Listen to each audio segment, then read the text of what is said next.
మమ్మల్ని అతి మిక్కిలిగా ప్రేమిస్తున్న మా కన్న తండ్రి, మీకు వందనములు, స్తోత్రములు.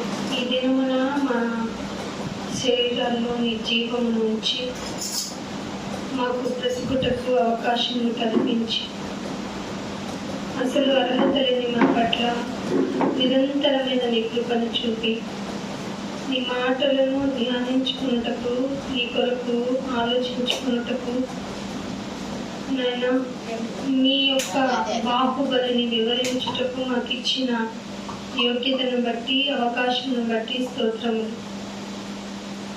అవిధేయత కలిగిన మా జీవితాల పట్ల మీ విసుగును ప్రదర్శించక, కృపను నిత్యము నాయన పెంచుకుంటూ, వాత్సల్యతను పెంచుకుంటూ, మాకు జీవ కిరీటాన్ని ఇస్తానన్న వాగ్దానాన్ని నిలబెట్టుకుంటూ, మనుషులలాగా మీ ప్రవర్తనను చూపక, మీరు దేవుడని ప్రతి క్షణము నిరూపించుకుంటూ, మా పట్ల చేస్తున్న ప్రతి కార్యమును బట్టి మీకు స్తోత్రాలు. నాయన నీవంటే లెక్కలేని భూమి మీద మేము ఉన్నాము. మేము కూడా ఒకప్పుడు అలాంటి వారమే. కానీ నీ ఆకర్షణను మాకు ఇచ్చి, మా బ్రతుకులో నీ వెలుగునిచ్చి, నీవు ఎలా ఈ భూమి మీద మేము ఎలా బ్రతకాలో మాకు నీ మాటలోనే, ఈ బైబిల్ గ్రంథము ద్వారా మాకు ఇచ్చిన ప్రతి ఒక్క వాక్యమును బట్టి స్తుతులు, స్తోత్రాలు. ఇదిగో నీ మాటలనైనా కొన్ని జ్ఞాపకం చేసుకోవటానికి మేము ఇక్కడ చేరుకొని ఉన్నాం. అవి జ్ఞాపకం తెచ్చుకొనుట మా జీవితంలోనైనా యథాలాపనగా కాకుండా, మీరు మాట్లాడటానికి, మాతో చెప్పటానికి, ఈ తరంలో మమ్మల్ని ఈ మాటలు నేర్చుకోవటానికి మమ్మల్ని ఉంచిన విధానాన్ని గుర్తు చేసుకుంటూ, మరింత జాగ్రత్త కలిగిన వారమై ప్రవర్తించుటకు మా మనసులను సిద్ధపరచండి. ఎందుకంటే ఇందాక వాక్యము వినినట్లుగా, వినిపించినట్లుగా నాయన, ఈ లోకంలో బ్రతుకుతున్న మేము పైన ఆకాశమందు ఉన్న వాటిని చూడాలి. కానీ ఈ లోక ఆకర్షణకు గురైపోయి నీ వైపు చూడకుండా, లోకంలో ఉన్న వాటిని చూస్తూ మమ్మల్ని మేము మర్చిపోవటమే కాకుండా, అసలు మర్చిపోకూడని నిన్ను మర్చిపోయి మా జీవితంలో మాకే మేము అపకీర్తిని, కీడును తెచ్చుకున్నాం. తండ్రి, ఇదిగో నీ పాదాల చెంత చేరి ఉన్నాము. శరీరముని నలగొట్టుకోవాలని ఆశపడి ఇక్కడికి వచ్చాము నాయన. ఎందుకంటే ఇది మాట వినదు, ప్రకృతి సంబంధమైనదని మీరు చెప్పారు. తండ్రి, ఇదిగో మేము ఇక్కడ కూడుకున్నప్పుడు నీ మాటలు జాగ్రత్తగా విని మా హృదయాల్లో పదిలిపరుచుకునేటువంటి జాగృతను మాకు దయచేయండి. పరిశుద్ధాత్మ దేవ, మీ సహాయాన్ని అందించమని ప్రాధాయపడి అడుగుతున్నాను. ఎందుకంటే లౌకిక ఆత్మతో నీ జ్ఞానాన్ని చెప్పలేము నాయన, వినలేము, అర్థం చేసుకోలేము. కనుక మీ యొక్క ఆదరణ మాకు ప్రసాదించండి. కేవలం విలువలు మాత్రమే మేమందరం ఉండకుండానైనా, నీ వాక్యము ద్వారా మమ్మల్ని మేము సరిచేసుకుంటూ, కొంతమందినైనా అగ్నిలో నుండి లాగి నీ రాజ్యానికి తీసుకుని వచ్చే బాధ్యతను భూమి మీద ఉండగానే సద్వినియోగం చేసుకునే బాధ్యత మా అందరికీ ఇవ్వమని కోరుకుంటూ, రావాల్సిన బిడ్డల మీద కోపాన్ని నైనా అసహనను ప్రదర్శించకుండా మరి యొక్క సమయమును వారికి ప్రసాదించి మీరు మహిమ పొందమని యేసుక్రీస్తు వారి అతి పరిశుద్ధమైన నామమున ఈ ప్రార్థన అడిగి వేడుకుంటున్నాం తండ్రి. దేవుని నామమున మీ అందరికీ వందనములండి. మనల్ని ముఖ్యంగా నాకు ఈ సమయాన్ని మీతో కలిపి ఇచ్చినటువంటి ఆ దేవునికి మరి ముఖ్యంగా కృతజ్ఞతాస్తుతులు చెల్లిస్తూ ఉన్నాను. దేవుని గురించి తెలుసుకోవాల్సిన అవసరం మనిషికి ఉందా అంటే, లౌకికపరమైనటువంటి లోకాన్ని చూస్తే మనిషి తను వెళ్తున్న పయనాన్ని బట్టి, లేదంటే తాను పొందుకున్న వసతులు, ఫెసిలిటీస్ని బట్టి చూస్తే అసలు అవసరం లేదనిపిస్తుంది. ఎందుకంటే మనిషి స్వయంగా ప్రకటించుకున్నాడు దేవుడు ఎక్కడున్నాడు అని. అలాంటి జనరేషన్స్ తరతరాలుగా వచ్చింది అనుకున్నాం, కానీ ఒకప్పుడు దేవుడు లేండి అని ఆపేసేవాళ్ళు, లేదంటే దేవుడు ఉంటే చూపమని అనేవాళ్ళు. జనరేషన్ మారేటప్పటికి పరిస్థితి ఏమైపోయిందంటే, దేవుడితో మనకేంటి పని అనే ఆ తరముకి వచ్చేసాం. అలాంటి పరిస్థితుల్లో కొద్ది మందైనా దేవుని వైపు త్రిప్పబడి దేవుని మాటల కోసం పిలిచింది. లేకపోతే దేవుడికి అవసరం లేదు కదా, ఎందుకంటే అందరూ చెడిపోయారని ముందే చెప్పేశాడు.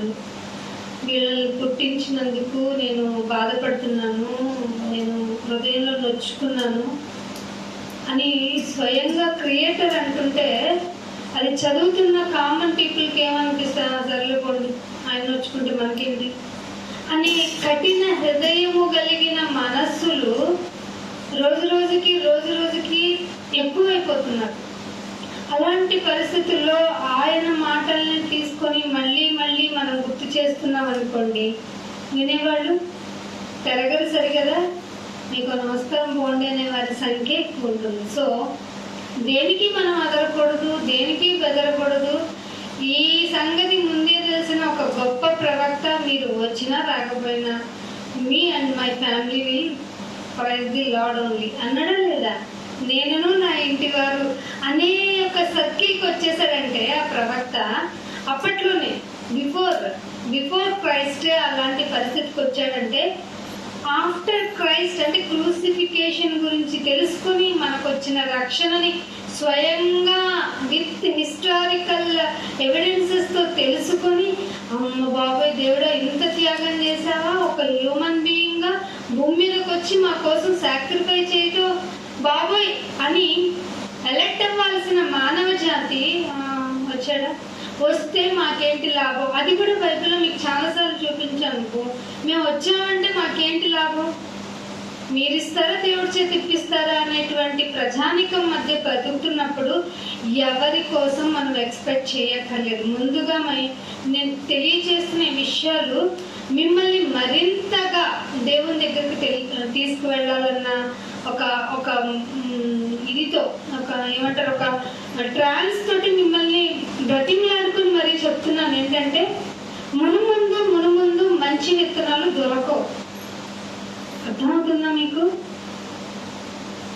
చాలా మంది విత్తనాలు ఇప్పుడు ఇది సీజన్ కదా, రైట్ చేయిస్తుందంట గవర్నమెంట్ విత్తనాలు అమ్మే చోట అన్ని కల్తీ విత్తనాలే దొరుకుతున్నాయంట, లేదంటే పిచ్చి విత్తనాలు, లేదంటే ఏవో డమ్మీ విత్తనాల పేరు కూడా డిఫరెంట్గా ఉన్నాయి. ఇదేంటి, విత్తనాలు అమ్మేవాడు కూడా ఆ విత్తనాలు తిని బతకాలి కదా, అమ్మేవాడికి కొంచెం కూడా లేదా అంటే వాడికి అనవసరం.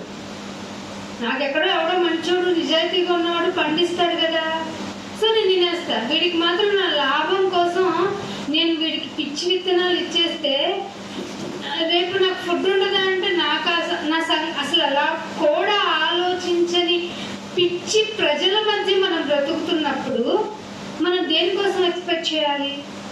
లోకపరంగానే మనిషి ఇంత స్వార్థపూరితంగా ఉంటే దేవుని కోసం ఏమండి, లోకంలో ఏమున్నా లేకపోయినా పర్లేదండి, గాలి వస్తే ఏమండి, రాకపోతే ఏమండి, వర్షం వస్తే ఏమండి, రాకపోతే ఏమండి, అసలు ఫుడ్ ఉంటే ఏమండి, ఆల్మోస్ట్ గారు లాగా నా తోటలో ద్రాక్ష పళ్ళు కాసినా కాయకపోయినా, నా శాలలో పశువులు ఉన్నా లేకపోయినా, అనే వరకు వెళ్ళకపోయినా, ఫుడ్ ఉన్నా లేకపోయినా అనేటువంటి భక్త జనాంగం ఈ రోజుల్లో చాలా చాలా అరుదు. యోగు గారి లాగా. అర్థమవుతుందా? యోగు గారి యొక్క విశ్వాసం అసలు పీక్ లెవెల్ ఆఫ్ ఫెయిత్ అంటాం కదా, అది ఇంకా ఆయనకు మించిన విశ్వాసాన్ని చాలా మంది భక్తులు గుర్తు చేసుకున్నారు. అపోస్తులు కూడా ఆయన భక్తినే గుర్తు చేసుకున్నారు. బాబా ఏం భక్తి, కూలిపోయిందా ఇల్లు అంటే ఏడవలేదంటే ఏడ్చాడండి. కామన్గా హ్యూమన్ బీయింగ్కి ఉండాల్సిన ప్రతి సెన్సిబిలిటీ ఆఫ్ ఎఫెక్షన్ ఉండింది యోగు గారికి కూడా. పిల్లలు కూడా పోయారా, అదేంటి నా పిల్లలు పోయారా అనుకున్నాడు. శరీరం కూడా ఇబ్బంది పెడుతుందా? ఇబ్బంది పెడుతున్నప్పుడు క్వశ్చనింగ్ చేశాడు. ఏం క్వశ్చనింగ్ అంటే, తండ్రి నేను చేసింది ఏంటి, అసలు నీకు నేను ఇబ్బంది పెట్టిన విషయాలు ఏంటి అంటూ క్వశ్చనింగ్ చేస్తే, ఇవన్నీ కాదు యోగు, ఒకసారి నిన్ను క్వశ్చన్ అడుగుతాను. అసలు భూమికే పునాదులు లేనప్పుడు నువ్వు ఎక్కడున్నావు అంటగానే ఆ క్వశ్చన్తోనే నోరు పడిపోయింది యోగు గారికి కదా. మనల్ని అడిగితే క్వశ్చన్ బుర్రకి ఇలాంటివి అడుగుతారని రాను అంటాం మనం. ఆలోచించాలి. దేవుని సన్నిధికి రావటం అంటే పూజ చేసి పునస్కారాలు సమర్పించి కాయో కర్పూరమో అర్పించి వెళ్ళిపోవటం కాదు. అంటే శరీరపరమైన యాక్టివిటీ ఏదో ఫార్మాలిటీ వైజ్ చేయకూడదు. దేవుని ఆలోచించారు, ఎందుకునైనా నేను బ్రతుకున్నాను, సరౌండింగ్ పీపుల్ అంతా నేను చూస్తున్న వాళ్ళు సడన్ గా మాయమవుతున్నారు, నేనెందుకు బ్రతుకున్నాను అంటే నేను పని చేయాలన్నమాట. ఇంకా జాగ్రత్తగా ఉండాలన్నమాట. బాబోయ్, నాకు ఇంకేమన్నా పరీక్షలు నెట్టడానికి ఏమన్నా నన్ను భూమి మీద నిలకడగా ఉంచావు. ఇటు చూస్తే కొంతమంది కనిపించట్లేదు, అటు చూస్తే అసలు ఎవరు కనిపించట్లేదు. నేను వీళ్ళు కలకాలం ఉంటారు, ఎక్కువ కాలం బ్రతికేస్తారన్న వాళ్ళు ఎవరు నా కళ్ళ మీద ఉండడం లేదు. థింక్ చేస్తున్నాము, థింక్ చెయ్యాలి, ఆలోచించాలి. చెయ్యకపోగా ఏమిటి నాయన నాకు అన్యాయం చేసావు, ఏమిటి నాయన నా బిడ్డలే దొరికారా, ఇదేమిటి? ఆయన ఇవ్వకపోతే నీ బిడ్డ ఎక్కడా, నీ భర్త ఎక్కడా, నీ భార్య ఎక్కడా, సో రిలేషన్స్ ఎక్కడా, నీ బంధువులు ఎక్కడా, ఇంకా నీ అనుకున్న వాళ్ళు ఎక్కడా అసలు కదా. ఆలోచన చాలా అవసరం అండి. దేవుణ్ణి పూజించడం అంటే ఆలోచన కావాలి. మన దేవుని దగ్గర ఇవన్నీ జరగవు. కాయ కొడతాను, నేను వెళ్ళొస్తాను, కాయలో పువ్వు వచ్చింది నాయన నాకు ఈరోజు ఏ అదృష్టాన్ని ఇస్తావు, నీకు పొల్లెట్టాను ఆ పొలం నిలబడదు కాబట్టి ఎంగిలి అంటని ఒక ఫ్రూట్ని సమర్పిస్తాను. ఎందుకని? అరటి పండులో ఏముండదు, అది దుంప నుండి వచ్చేది కదండి, ఎంగిలి అవ్వదు. అందుకే అరటి పండుని సెలెక్ట్ చేసి పెడతారు ప్రసాదంగా. ఏదైనా గింజ నుండి రావాలి. ఏ గింజ నుండి? ఊసిన గింజ నుండి రావాలి. ఏదైనా చేత్తోనైనా పట్టుకొని ఎంగిలైనా అంటూ అయినా అయినదైనదే నీ దానికి రావాలి. దాన్ని నువ్వు పొలంలో పెట్టుకుంటావు. అరటి పండుకి ఏ విధమైన ఎంగిలి అంటదు, చేత్తో అంటదు, నోటితో అంటదు, దుంప నుండి ఎదుగుతుంది కాబట్టి మరీ సెలెక్ట్ చేసి పెట్టారు. ఏది దేవునికి సమర్పించుకోవాలి అన్న ఫ్రూట్కే అంతగా ఆలోచించిన మనిషి మరి దేవుడు నన్ను ఏ విధంగా కోరుకుంటున్నాడు అంటే ఇవన్నీ ఏంటయ్యో బాబు నా వల్ల ఇలాగే ఉందండి సమాజం. ఒక పక్క చూస్తే కరోనా వల్ల పరిస్థితులు ఏం బాగోలేదు. మీరు అనుకుంటున్నారా కరోనా పోయిందని? పొద్దున్న కూడా చెప్పాడు వార్తలు, 84 దేశాల్లో కొత్త వేరియంట్లు ధరించుకొని చక్కగా కొత్త కొత్త డ్రెస్సులు వేసుకొని వస్తానంటుందంట. మరి మాస్కులు, శానిటైజర్లు షెల్ఫ్లు దులిపినా దొరకవు, ఎందుకంటే అన్ని పడేసాం. పరిస్థితులు ఏమి బాగోలేదండి. ఇది ఆనందంగా చెప్పాలా లేకపోతే భయంతో చెప్పాలా, బాధతో చెప్పాలా అర్థం కాని స్టేజ్. ఇన్నర్ సోల్ అలా బాధపడుతుంది. ఎలా ఉంది అంటే భూమి కంపించిపోతుంది, భూకంపాలు ఎక్కువైపోయింది.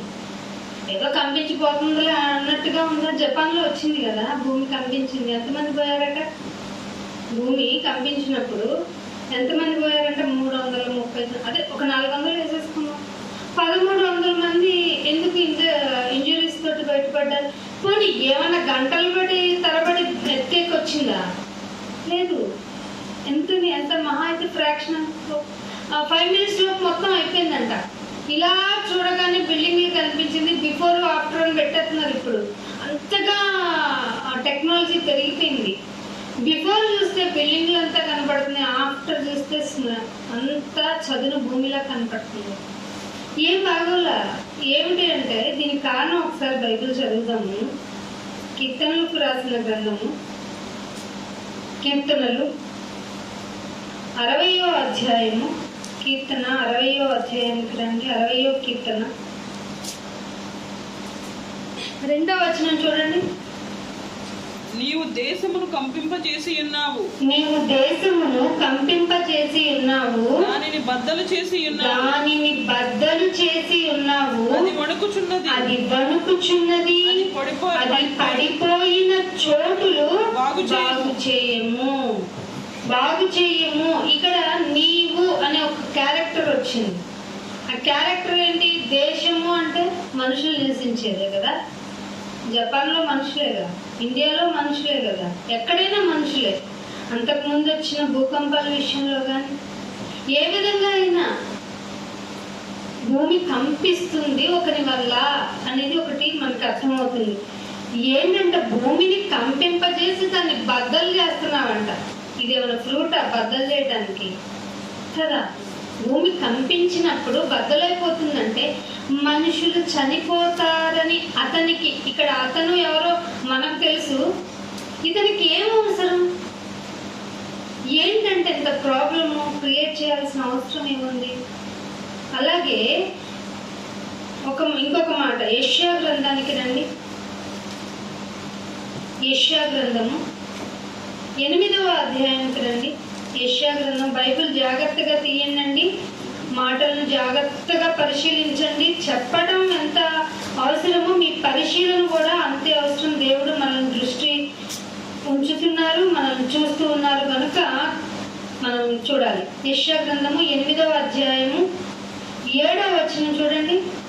కాగా ప్రభు బలమైన యూఫ్రాటీసు నది విస్తార జలములను అనగా అషూరు రాజును అతని దండమంతటిని వారి మీదకి రప్పించును. అవి దాని ఇవి రప్పిస్తున్నారు. ఎవరు రప్పిస్తున్నారు? ప్రభువు బలమైన యూఫ్రటీస్ నది యూఫ్రటీస్ నదిలో ఉన్న అంటే ఇక్కడ యూఫ్రటీస్ అంటే నదులే కదా, ఒక నదే, ఇక్కడ పేరుకి నదే అని ఉంది. మిగతా నదుల యొక్క వాటర్ ఏం ప్రాబ్లం లేదనా? కాదు. యూఫ్రటీస్ నది లాంటి విస్తార జనములను మీ మీదకి దండంతటి మీదకి రప్పించున్నాడు. అవి దాని కాలువలన్నిటి పైగా, ఏమంటే కాలువలలో పొంగాలి. పైకి పొంగాల్సిన అవసరం ఏంది? అర్థమవుతుందా మీకు? కాలువలో పొంగాలి. అవి దాని కాలువలన్నిటి పైగా పొంగి ఒడ్డు మీద కూడా వచ్చేస్తుందంట. ఒడ్డు మీదను పొర్లి, ఒడ్డు మీదకి రావటం కాదట, ఒడ్డు మీద పొర్లి పారుతున్నాయట. ఎందుకు ఇది జరిగింది? భూమి కంపించటం ఆయన వల్లే. ప్రభువే బలంగా నదుల్ని, కాలువల్ని వాటి ఒడ్ల నుంచి పొర్లి పొంగజేస్తున్నాడట. ఎందుకని? ఇంకా ఏం చెప్తున్నాడు? 8వ వచనం చూడండి.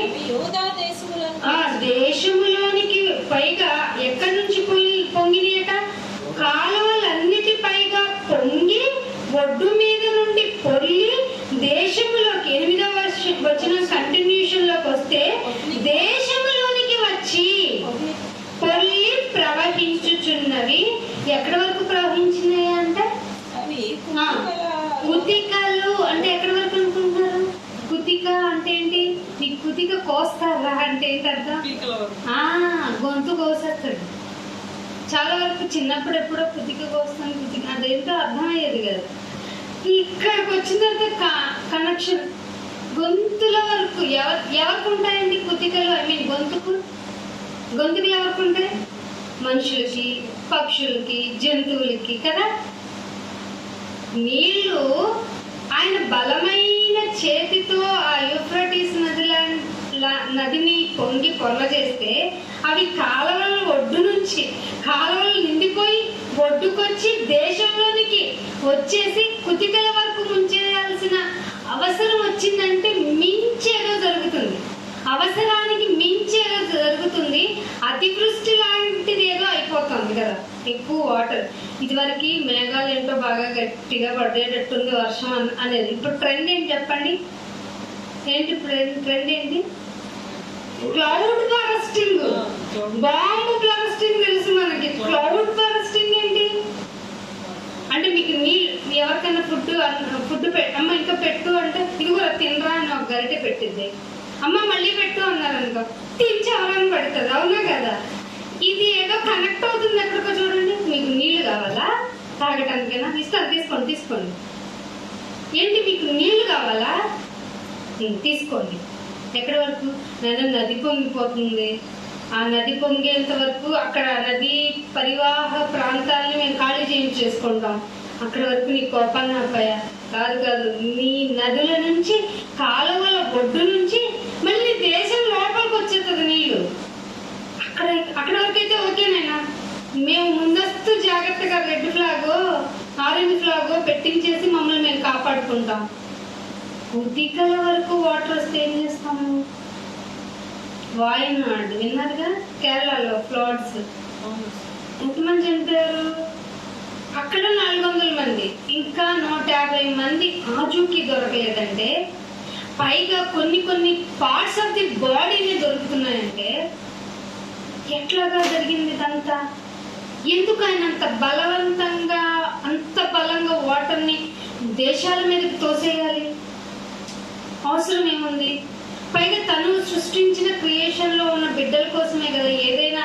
అరే మీకోసమే సృష్టినంతా చేసి తర్వాత మిమ్మల్ని చేశానన్నాడే. ఆ వాయనాడుకి సంబంధించిన విలేజ్లో ఇదే 2 years బ్యాక్, అప్పుడు కరోనా టైంలోనే 2022లోనే ఒక ప్రెగ్నెంట్ ఎలిఫెంట్ వచ్చిందండి ఫుడ్ కావాలని. మీకు చాలా మందికి న్యూస్ వైరల్ అయి ఉంటుంది. ఆ ప్రెగ్నెంట్ ఎలిఫెంట్కి పైనాపిల్లో బాంబు పెట్టి ఫుడ్ పెట్టారు. ఏం జరిగి ఉంటుంది? 7 రోజులు నదిలోనే నిలబడి చచ్చిపోయింది తెలుసా ఎలిఫెంట్. ఎంత మంచివాళ్ళు మనుషులు. కనీసం అరే దాన్ని తోలేద్దామే, నువ్వైతే అడవులు దాటైనా ఇల్లు బతికేయాలి. అడవిలో నుంచి ఒక జంతువు నీ దగ్గరికి వస్తే దానికి ఫుడ్ పెట్టకపోగా దాన్ని చిత్రహింస చేసి చంపాలన్న క్రుయాలిటీ నీకు వచ్చిందంటే నేను బ్రతికించాలా చంపేయాలా? మనుషులం మనం బ్రతుక్కోవాలి. ఎప్పుడు చూసినా కాఫీ తోటలతో, కొబ్బరి తోటలతో, ఇంకా అక్కడ మంచి మంచి మసాలా ద్రవ్యాలను పండించేంత హిల్ ఏరియాలో ఇక్కడ ఎక్కువ తవ్వకాలు చేయకండి. లూజ్ సాయిల్ గా ఉంది, ఎప్పటికైనా ప్రమాదమే అని 10 సంవత్సరాల క్రితం చెప్తే పట్టించుకొని గవర్నమెంట్స్ పట్టించుకొని అక్కడ సర్వే అక్కడ మైనింగ్ ఎక్కువ బ్లాస్టింగ్ చేసి బ్యాలెన్స్డ్ గా ఉన్న హిల్ ఏరియాని మొత్తం చదును చేసి ఒక టూరిస్ట్ ఏరియాగా మార్చేసి కమిషన్లు డబ్బులు డబ్బులు డబ్బులు అని పొందుకుంటున్న మిమ్మల్ని అందరినీ వాషౌట్ చేయాలా లేదా? ఎందుకు చేస్తాం నాయనా? మేము బతకొద్దా? మన క్వశ్చన్ ఇదే కదా. వాయనాడు వైపు ఉన్న ఆ పరిస్థితులను చూస్తుంటే ఎందుకు నేను ఇలా చేసావు అనే ఒక మనసు ఒక భారభరితంగా అయిపోతుంది. కానీ దాని బ్యాక్గ్రౌండ్ చూసుకుంటే మనుషుల పరిస్థితులు, మనుషుల యొక్క క్యారెక్టరైజేషన్ అస్సలు బాగోలేదు. బాగోనప్పుడు నువ్వు ఎలా ఉండాలి?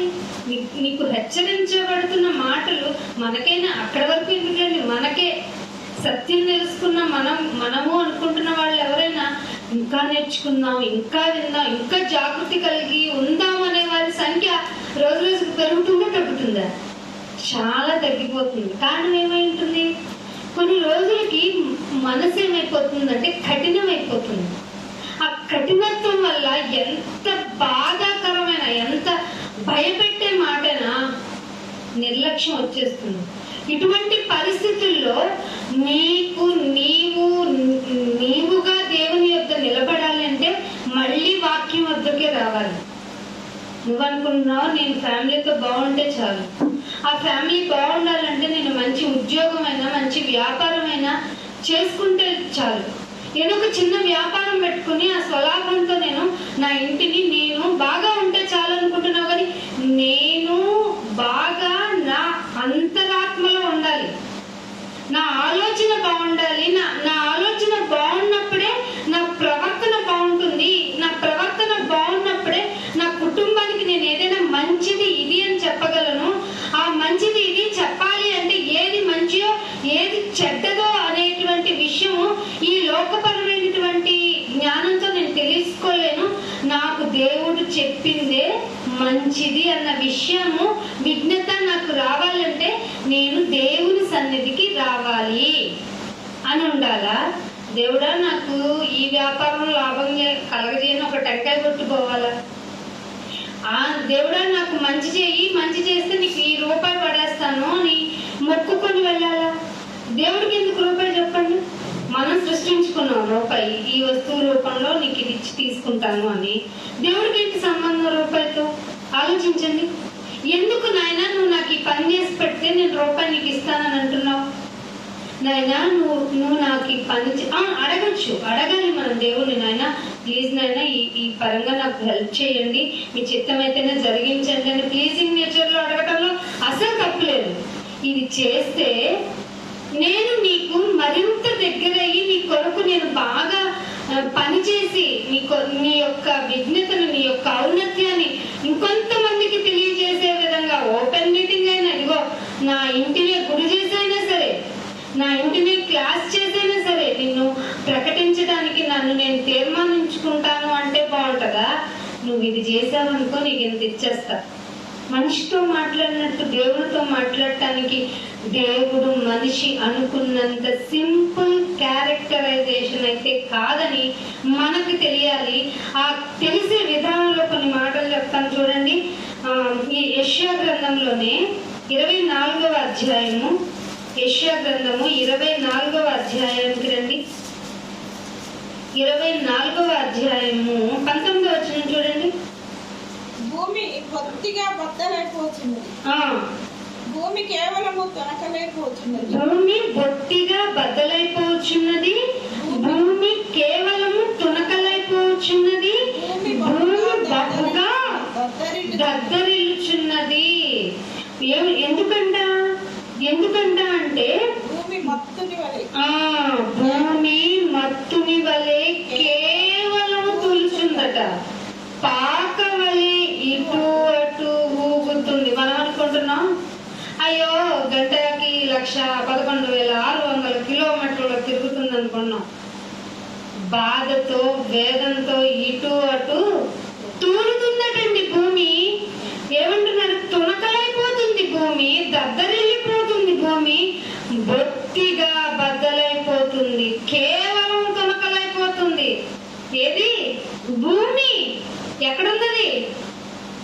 ఎక్కడుందండి? మనం నివసించే భూమి. మనము హ్యాపీగా నేను పడుకోవడానికి సౌకర్యంగా మంచం కావాలి అని మంచం మీద హాయిగా దాని మీద కుషనింగ్ పరుపు వేసుకొని పడుకుని ప్రశాంతంగా నిద్ర వస్తుందని పడుకుంటే నిద్ర రాదు. తెలుసా మీకు? అన్ని సౌకర్యాలు ఉంటే నిద్ర రాదు. ఎక్కడైతే కుర్చీ ఉంది మనకు నిద్ర అలా వస్తుంది తెలుసా? శరీరం చూడండి భలే ఆడుకుంటుందండి మనతో. మన అమ్మ కొంచెం ప్రశాంతంగా రెస్ట్ తీసుకుందాం అంటే అస్సలు నిద్రపడ్డదు. ఫోన్ అన్నా తీస్తాం, టీవీ అన్నా పెడతాం, ఇట నుంచి ఏది దొరకకపోతే ఆలోచన చేస్తాయి. ఏ ఆలోచన చెప్పండి? రేపు ఏమి సంభవించునో. కానీ ఈ మాట ఎప్పుడు అలా ఆలోచించేటప్పుడు రేపు ఏమి సంభవించునో నాకు తెలియదు, నరునికి తెలియదంటే నేను నరుణ్ణి అని ఏమైనా ఆలోచిస్తానండి. తప్పలు లేసి నాయన క్షమించు, రేపటి గురించి నేను ఆలోచించడం ఏంటి అని ఏమన్నా బైబుల్ చదివామా? అనుభవపూర్వకంగానండి. ఈ తండ్రి మనం భక్తిలో పరిశీలన చేసుకోవడం ఏం చేస్తాను చెప్పండి? రేపు ఇవాళే బాగాలేదు, రేపు ఏం బాగుంటుంది నాకు, ఇది ఇలా తీసుకెళ్ళేది. నువ్వు ఒక్క క్షణం అలా ఆలోచించావనుకో వచ్చేస్తాడు మనోడు, మన హీరో ఆఫ్ ది విలన్. ఎవడాడు? అబ్బా వాడిని చూడాలని తెగ ఆశగా ఉందని, కానీ వాడు ఆత్మ కదా. అరే నీకు ఎంత ధైర్యం వచ్చింది అసలు? మమ్మల్ని ముట్టేయాలనుకుంటున్నావు, మాకు పెట్టని పరీక్ష ఏంట్రా బాబు, ఇన్ని కోట్ల మందిని మా చేతే మమ్మల్ని పడిపించేస్తున్నావు, మా చేతే మమ్మల్ని మేమే కొట్టుకునేలాగా చేస్తున్నావు. అరే మేము మనుషులు, అది ఒక మనిషిని అలాగే ఫీల్ అవుతాడన్న మాటను అనటానికే చూస్తున్నావు, మా చేతే అనిపిస్తున్నావు, అన్ని మా చేతే చేస్తున్నావు. నువ్వు మాత్రం ఆకాశ మండలంలో కూర్చొని చూస్తున్నావురా బాబు. తప్పున అనుకొని లేచి మరే నీకేం మాత్రం వాడికి ఏమైంది మర్యాద ఇస్తామండి మనల్ని ఇట్లా విసిగిస్తుంటే. వాడు అనలేం కదా వాడిని. ఎట్లా అంటాం? వాడు మనమన్నా నిద్ర, వాడి టెక్నాలజీ మీకు చెప్తానండి ఫ్యూచర్లో ఎంతగా డెవలప్ అయ్యారంటే మీరు షాక్ అయిపోతారు. ఇది ఇలా కూడా సాటర్న్ ఇలా చేసుకున్నాడా? అసలు ఆ పాఠం చెప్దాం అనుకున్నా, నా మనసు ఎందుకు అసలు అంగీకరించలే. ఇవాళ ఈ పాఠమే చెప్పు, ఈ పాఠం పొద్దు నుంచి నేను తర్జన అవుతున్నా. 4-5 పాఠాలు ఉన్నాయి, ఏ పాఠం చేసుకున్నా. అందుకే నేను రాగానే ఎవరితో మాట్లాడను. ఆత్మ మనల్ని నడిపించాలంటే సాధ్యమైనంత వరకు మనం ఇండివిజువల్ మెయింటైన్ చేసుకోవాలి. ఏకాంతంలో ఉంటేనే కదా దేవుడు పరిశుద్ధాత్మ మనతో మాట్లాడతారు. కానీ చాలా మంది అపార్థం చేసుకుంటారు. మనల్ని కాదు, కామన్ గా బయట అన్యుల దగ్గర మేము చెప్దామని వస్తే మా ఇంటికి పిలిచాము, మాతో కబుర్లు చెప్పొచ్చు కదా. అమ్మ కాదు, మీరు మమ్మల్ని పిలిచారంటే ఆయన అక్కడ సెలవిచ్చి ఉంటారు. ఆయన సెలవిచ్చారంటే నేను రెడీగా ఉండాలి. ఏంటి కబుర్లు, ఏంటి విషయాలు నేను అన్నాను అనుకో, మీతో కూడా ఇదే గొడవన్నా కానీ పరిశుద్ధాత్మ దేవుడు వెళ్ళిపోతారు. సో అలాంటి విషయాలకి ప్రాధాన్యతనివ్వకుండా మనము దేవుడు అనేటువంటి ఆలోచన రావాలి అంటే, దేవుణ్ణి నమ్ముకున్న నీకు పరిశుద్ధాత్మ నీతోనే ఉండాలి అంటే ఎల్లప్పుడూ ఆయన మాటలకే దగ్గర ఉండాలి. అర్థమవుతుందా? కానీ సాటన్ ఏం చేస్తాడు తెలుసా? టెక్నికల్ గా నిన్ను ఎంత బిజీగా ఉంచాలో వాడు చూసుకున్నాడు. ఆల్మోస్ట్ ఆల్ అందరం పడిపోయాం, ఇంక్లూడింగ్ మీ అంటే మీరు నమ్మాలి. ఇక్కడ నుంచి ఎప్పుడైతే పరీక్ష చేసేసుకున్నామో, బాబు ఇంతగా దాని మ్యాపింగ్ లో ఉన్నామా, మనం చాలా అలర్ట్ అయిపోవాలి. ఇప్పుడు నేను చెప్తున్న మాట దానికి తెలుస్తుందా లేదా? సో నా మీద కన్నీసి ఉంచుతుందా లేదా? ఖచ్చితంగా. మీరు వింటున్నారు, మీ గురించి అది ఆలోచిస్తుందా లేదా? అంటే మీరు అలర్ట్ గా ఉండాలా లేదా? చాలా చాలా అలర్ట్ గా ఉండాలి. కానీ ఉండనీయకుండా చేయాలంటే ముందు ఈ మాటలు మీ మనసులోకి వెళ్ళకూడదు. దానికి నేను ఏ విధంగా ప్రయత్నం చేయను. వాళ్ళకి రోగాన్ని ఇవ్వనా, వారికి ఆలోచన ఇవ్వనా, బాధనివ్వనా, లేకపోతే సఫికేషన్ ఇవ్వనా? ఎన్ని విధాలుగా ఆలోచిస్తుంది అనుకుంటున్నారు? అయ్యో, అది ఆలోచించే విధంగా మనం ఆలోచించలేమండి. ఆలోచించడానికి కూడా అది ఇది ఈ విధంగా ఆలోచిస్తుందా అని ఆశ్చర్యపోవటం మన వంత అవుతుంది. సో మీ శత్రువు విషయమే మీరు జాగ్రత్తగా ఉండండి, మీకోసం ప్రార్థన చేస్తున్నాను అన్నాడు శిష్యులతో యేసుప్రభు గారు. తెలుసా? అరే మిమ్మల్ని గోధుమలు జల్లించినట్టు జల్లిస్తానంటాం కదా. నేను ఓకే గో హెడ్ అన్నాను, కానీ నాకు భయంగా ఉంది మీ మీద, మీకోసం ప్రార్థన చేస్తున్నాను అన్నారు. ఆయన ప్రార్థన చేస్తున్నానంటే మీరేం చేస్తారు? సరేనైనా నేను ఏజర్గా ఉన్నాను, అవి ట్రోల్ అవి ఏంటిది ఇలా అయిపోయింది. కొంతమంది అడ్మిట్ అవుతున్నారు హాస్పిటల్లో తెలుసా? ఈ ఫోన్ చేతిలో లేదు, ఈ హ్యాండ్ ఇలాగే ఉంటుంది, ఇలా వెళ్ళిపోతుంది. ఏమిటయ్యా అంటే పబ్జీ ఆడిన వాళ్ళు మొదలైన వాళ్ళకు ఒక సపరేట్ బాటిల్ తయారవుతుంది తెలుసా వీడియో గేమ్ల వల్ల. ఇదివరకు క్యాన్సర్ క్యాబిన్ అని వచ్చేది, లేదంటే ఎయిడ్స్ క్యాబిన్ అని వచ్చేది, లేకపోతే ఏమంటారు గుండె జబ్బుల నిమిత్తం ఉన్న క్యాబిన్. ఇప్పుడు వీడియో గేమ్లు ఫోన్ల వల్ల ఎడిట్ అయిన వాళ్ళకి ఒక క్యాబిన్. ఇది ఎవరు తెచ్చి పెట్టుకున్నది? Simple simple simple. అది మీకు తెలిసినంత వరకు. అవునండి, రీల్స్ ఎందుకు ఎక్కువ షార్ట్ వీడియోస్ ఎందుకు ఇష్టపడుతున్నారు చెప్పండి? తొందరగా అయిపోతానా? తొందరగా అయిపోయి ఇంకోటి చూడాలని యాంగ్జైటీ నీ మైండ్కి వెళ్ళిద్ది కదా. ఆ మైండ్కి వెళ్తే ఏం చేస్తావు? యాంగ్జైటీలో నిద్రపోతావా? ఇంకోటి చూస్తా. నువ్వు ఇది చూసావా? నీకు అలాంటి వీడియోస్ ఎందుకు వస్తున్నాయి? ఎప్పుడన్నా ఆలోచించారా? దీని వెనక దాని అర్థం ఉందంటే మీకు తెలుసా? చాలా భయంకరమైన పరిస్థితుల్లో భూమి ఉందండి. అది మనుషులనే ఆయుధాలుగా చేసుకుని, ఇదివరకు ఒకప్పటి ట్రెండ్ మానవ బాంబుగా వెళ్ళిపోయి కొంతమందిని చంపడానికి వెళ్ళిపోవడం అనేది ఒకప్పటి ట్రెండ్ సాటండి. ఇప్పుడు మనిషినే తన ఆయుధాలుగా టెక్నికల్ గా వాడుకునే విధంగా తయారు చేసుకుందంటే దాని తెలివి ముందు తప్పదండి. తలవంచక తప్పడం లేదు. ఎందుకు తలవంచక తప్పడం లేదంటే పోరాటం చేద్దాము అన్న వారి సంఖ్య తగ్గిపోతుంది రోజు రోజుకి. దేవుడే చెప్పాడు కదా, ఇరుకు ద్వారంలో ప్రవేశించేవారు తెలుసు కొద్ది మంది వల్ల సందడి ఉండదు కదండి. కొద్ది మంది ఉంటే సందడిగా ఉంటుందా? ఎందుకు మనకి పండగలకి, ఏమన్నా వివాహ కార్యక్రమాలకి, బర్త్డేస్ కి ఎందుకు హ్యాపీగా ఆనందంగా ఉంటాం చెప్పండి? 100 మంది వచ్చేస్తారు, మనం వండినంతా తినిపోతారు, మన చేతులు నొప్పులు తప్ప ఏముండదు.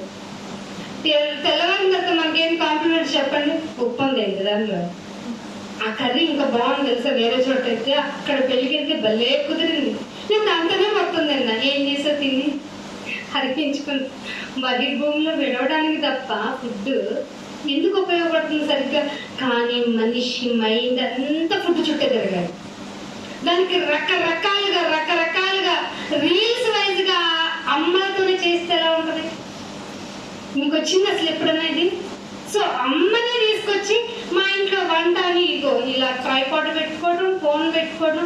ఈ రోజు ఏం చేయలేదండి, పచ్చి పులుసు ఎలా చేయాలో చెప్తున్నాం, వేడి నీళ్ళు కూడా చెప్తున్నారు తెలుసా.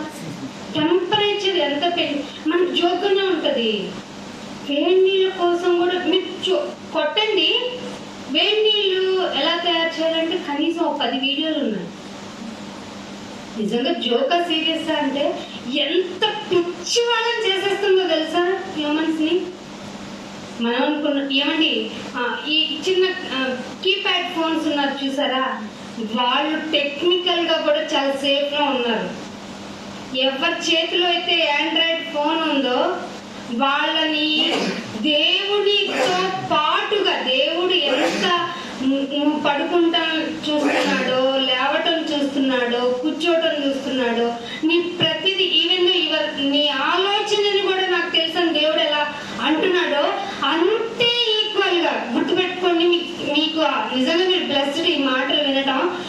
అంతే ఈక్వల్ గా ఆండ్రాయిడ్ ఫోన్ ఉన్న వాళ్ళ ప్రతి ఒక్కరిని ఒక సూపర్ కంప్యూటర్ లాంటిది మిమ్మల్ని గమనిస్తుందని తెలుసా? నీకు ఏదైనా షాపింగ్ సంబంధించిన ఏదైనా బట్టలు కొనాలన్నది ఒకటి చూడు, నీకు తెలిసి నెల రోజుల దాకా నువ్వు ఒప్పుకోకపోతే ఆ యాడ్ గురించి నువ్వేమి ప్రికాషన్స్ తీసుకోకపోతే కంటిన్యూగా నీ లైఫ్ లాంగ్ నీ ఫోన్లో వస్తూనే ఉంటాయి. ఎందుకు వస్తున్నాయి? వార్తలు ఇదివరకు వార్తకి పేపర్లు ఉచితంగా ఎవరైనా ఇచ్చారండి మనకి? బ్యాక్ లో ఒక 20 years 30 years బ్యాక్ లో పేపర్ మినిమం 5 rupees 7 rupees అని నాకు తెలిసి కదా కొనుక్కుంటే. ఇప్పుడు 7 రూపాయలు పెట్టి కొనుక్కుని వార్త చదువుకోవాలి. ఇప్పుడు ఎందుకని ఫ్రీగా బ్రేకింగ్ న్యూస్, ఇమీడియట్ న్యూస్ వస్తున్నాయి. గమనించారా మీరు? రూపాయి ఎవడు ఉపయోగం లేని చేయడే. ఎందుకు మీకు? ఎందుకు అమెజాన్ వాడే ఒక్కడే మీకు ఆఫర్లు పెడుతున్నాడు, ఇంకొకరు ఎవడో పెడుతుంటాడు అమెజాన్ లో, ఫ్లిప్కార్ట్ వాడు, ఇంకొకటి గూగుల్. వద్దంటే మనం అడిగిన ప్రతి సమాచారాన్ని ఎందుకు ఇవ్వాలండి? నువ్వు ఇస్తావండి సమాచారం, నువ్వు నేను ఇస్తామా? ఎందుకు ఇస్తున్నారు వీళ్ళు? నీ సమాచారం అంతా వాళ్ళ గుప్పెల్లో ఉంచుకోవడానికి, తెలుసా? కానీ ఇది ఒక మానవ బాంబు కంటే ఘోరమైనది. ఎంత చెప్పినా ఎవరు చెప్పినా మనం వినట్లేదు. ఇంక్లూడింగ్ ఈ చెప్పబడుతున్న మాటలు కూడా రికార్డ్ చేయబడతాం అనుకోవడం మనం టెక్నికల్ అనుకున్నాం, టెక్నాలజీ అనుకుంటున్నాం. కాదు, నువ్వే మాట్లాడుతున్నావు, నేనే మాట్లాడుతున్నాను. ఈవెన్ వైఫ్ అండ్ హస్బెండ్ ఏం మాట్లాడుతున్నారు, ఈవెన్ పర్సనల్ వీడియోస్ తో సహా సూపర్ కంప్యూటర్ లో సేవ్ లో ఉన్నాయి సర్వర్ లో. తెలుసా? నువ్వు అనుకున్నా నా ఫోన్ లో ఆల్ క్లియర్ అని కొట్టినట్టున్నా, డాండ్రఫ్ లో ఆల్ క్లియర్ పోయినట్టు. అస్సలు చిన్న ఫుల్ స్టాప్ కామాలు కూడా పోలేదు. ఇంత భయంకరమైన టెక్నాలజీ పరంగా ఉన్న చుట్టూ సర్క్యూట్ గా ఉన్నటువంటి ఈ టెక్నాలజీ మధ్యలో నిన్ను కాపాడేది ఎవరు? దేవుడే. ఆ దేవుడు పరిస్థితిని, దేవుడి యొక్క కెపాసిటీని అర్థం చేసుకోకుండా అవసరాల కొరకు వాడుకుంటుంది మానవ సమాజం. ఇప్పుడు వారికి ఏమన్నా అర్థమవుతుందా? పండులో మీకు పిల్లలు పుట్టేస్తారా? మరి అలాంటప్పుడు ఎందుకు IVF, ఎందుకు ఫెర్టిలిటీ సెంటర్స్, ఎందుకు? ఎన్ని మాన్పించేయచ్చుగా. మా దగ్గరికి రండి పిల్లలు పుడతారు, మా దగ్గరికి రండి మీ గుండె జబ్బులు పోతాయి, మా దగ్గరికి రండి మీకు శరీరంలో ఉన్న అనారోగ్యాలన్నీ పోతాయి అన్నారు కదా. వీళ్ళంతా వెళ్ళి హాస్పిటల్స్ ముందు భయంకరమైన బాధ, వేదన, రోదన పడుతూ ఈవెన్ డబ్బు కట్టలేక బాధని పంటు బిగుస్తున్న వారి దగ్గరికి వెళ్ళి అదే నామంతో మీకు స్వస్థత కలుగుగాక అని ఎందుకు చెప్పలేకపోతున్నారు? ఈ గుడ్డి జనాంగం అంతా, ఈ పిచ్చి జనాలంతా ఎందుకు వాళ్ళ దగ్గరికే వెళ్ళిపోతున్నారు? ఆలోచించారా? ఈ పిచ్చి మెరాకిల్స్ కోసం, అయ్యో మా చేతిలో ఏం లేదు అంతా దేవుడే చేస్తాడని చెప్పకుండా మా దగ్గరికి రండి, మా ద్వారానే ప్రతిదీ జరుగుతుంది, మేలు జరుగుతుంది, స్వస్థత జరుగుతుంది, మీకు బాగా డెవలప్మెంట్ వచ్చేస్తుంది అని చెప్తున్నారంటే మీ దగ్గరికి ఎందుకు పాస్టర్ గారు? దేవుడు మీ దగ్గర ఒక్క దగ్గరే ఉంటారా? మిగతా ఎక్కడా ఉండరా? దేవుడు మరి సర్వాంతర్యామి కదా, ఇందుగలడు అందుగలేడు, ఎందెందు వెతికినా అందుగలడు అని మేము వింటున్నాం కదా. మరి దేవుడు సర్వాంతర్యామి అయినప్పుడు మీ దగ్గర ఒక్క చోటే ఎందుకు జరుగుతున్నాయి? అడిగేవాళ్ళు ఉన్నారా? ఏమిటండి ఇది? మరి తెలిసిన మీరు కూడా, సత్యం తెలుస్తుంది అనుకున్న మనం కూడా మాట్లాడకుండా సైలెంట్ గా ఉంటే దేవునికి బాధ కలుగుతుందా లేదా? ఖచ్చితంగా. అందుకే ఇలాంటి ఇళ్ల మధ్యలోనైనా ఇంటి పైనైనా సత్యము గుర్చిన అవగాహన కలగాలి.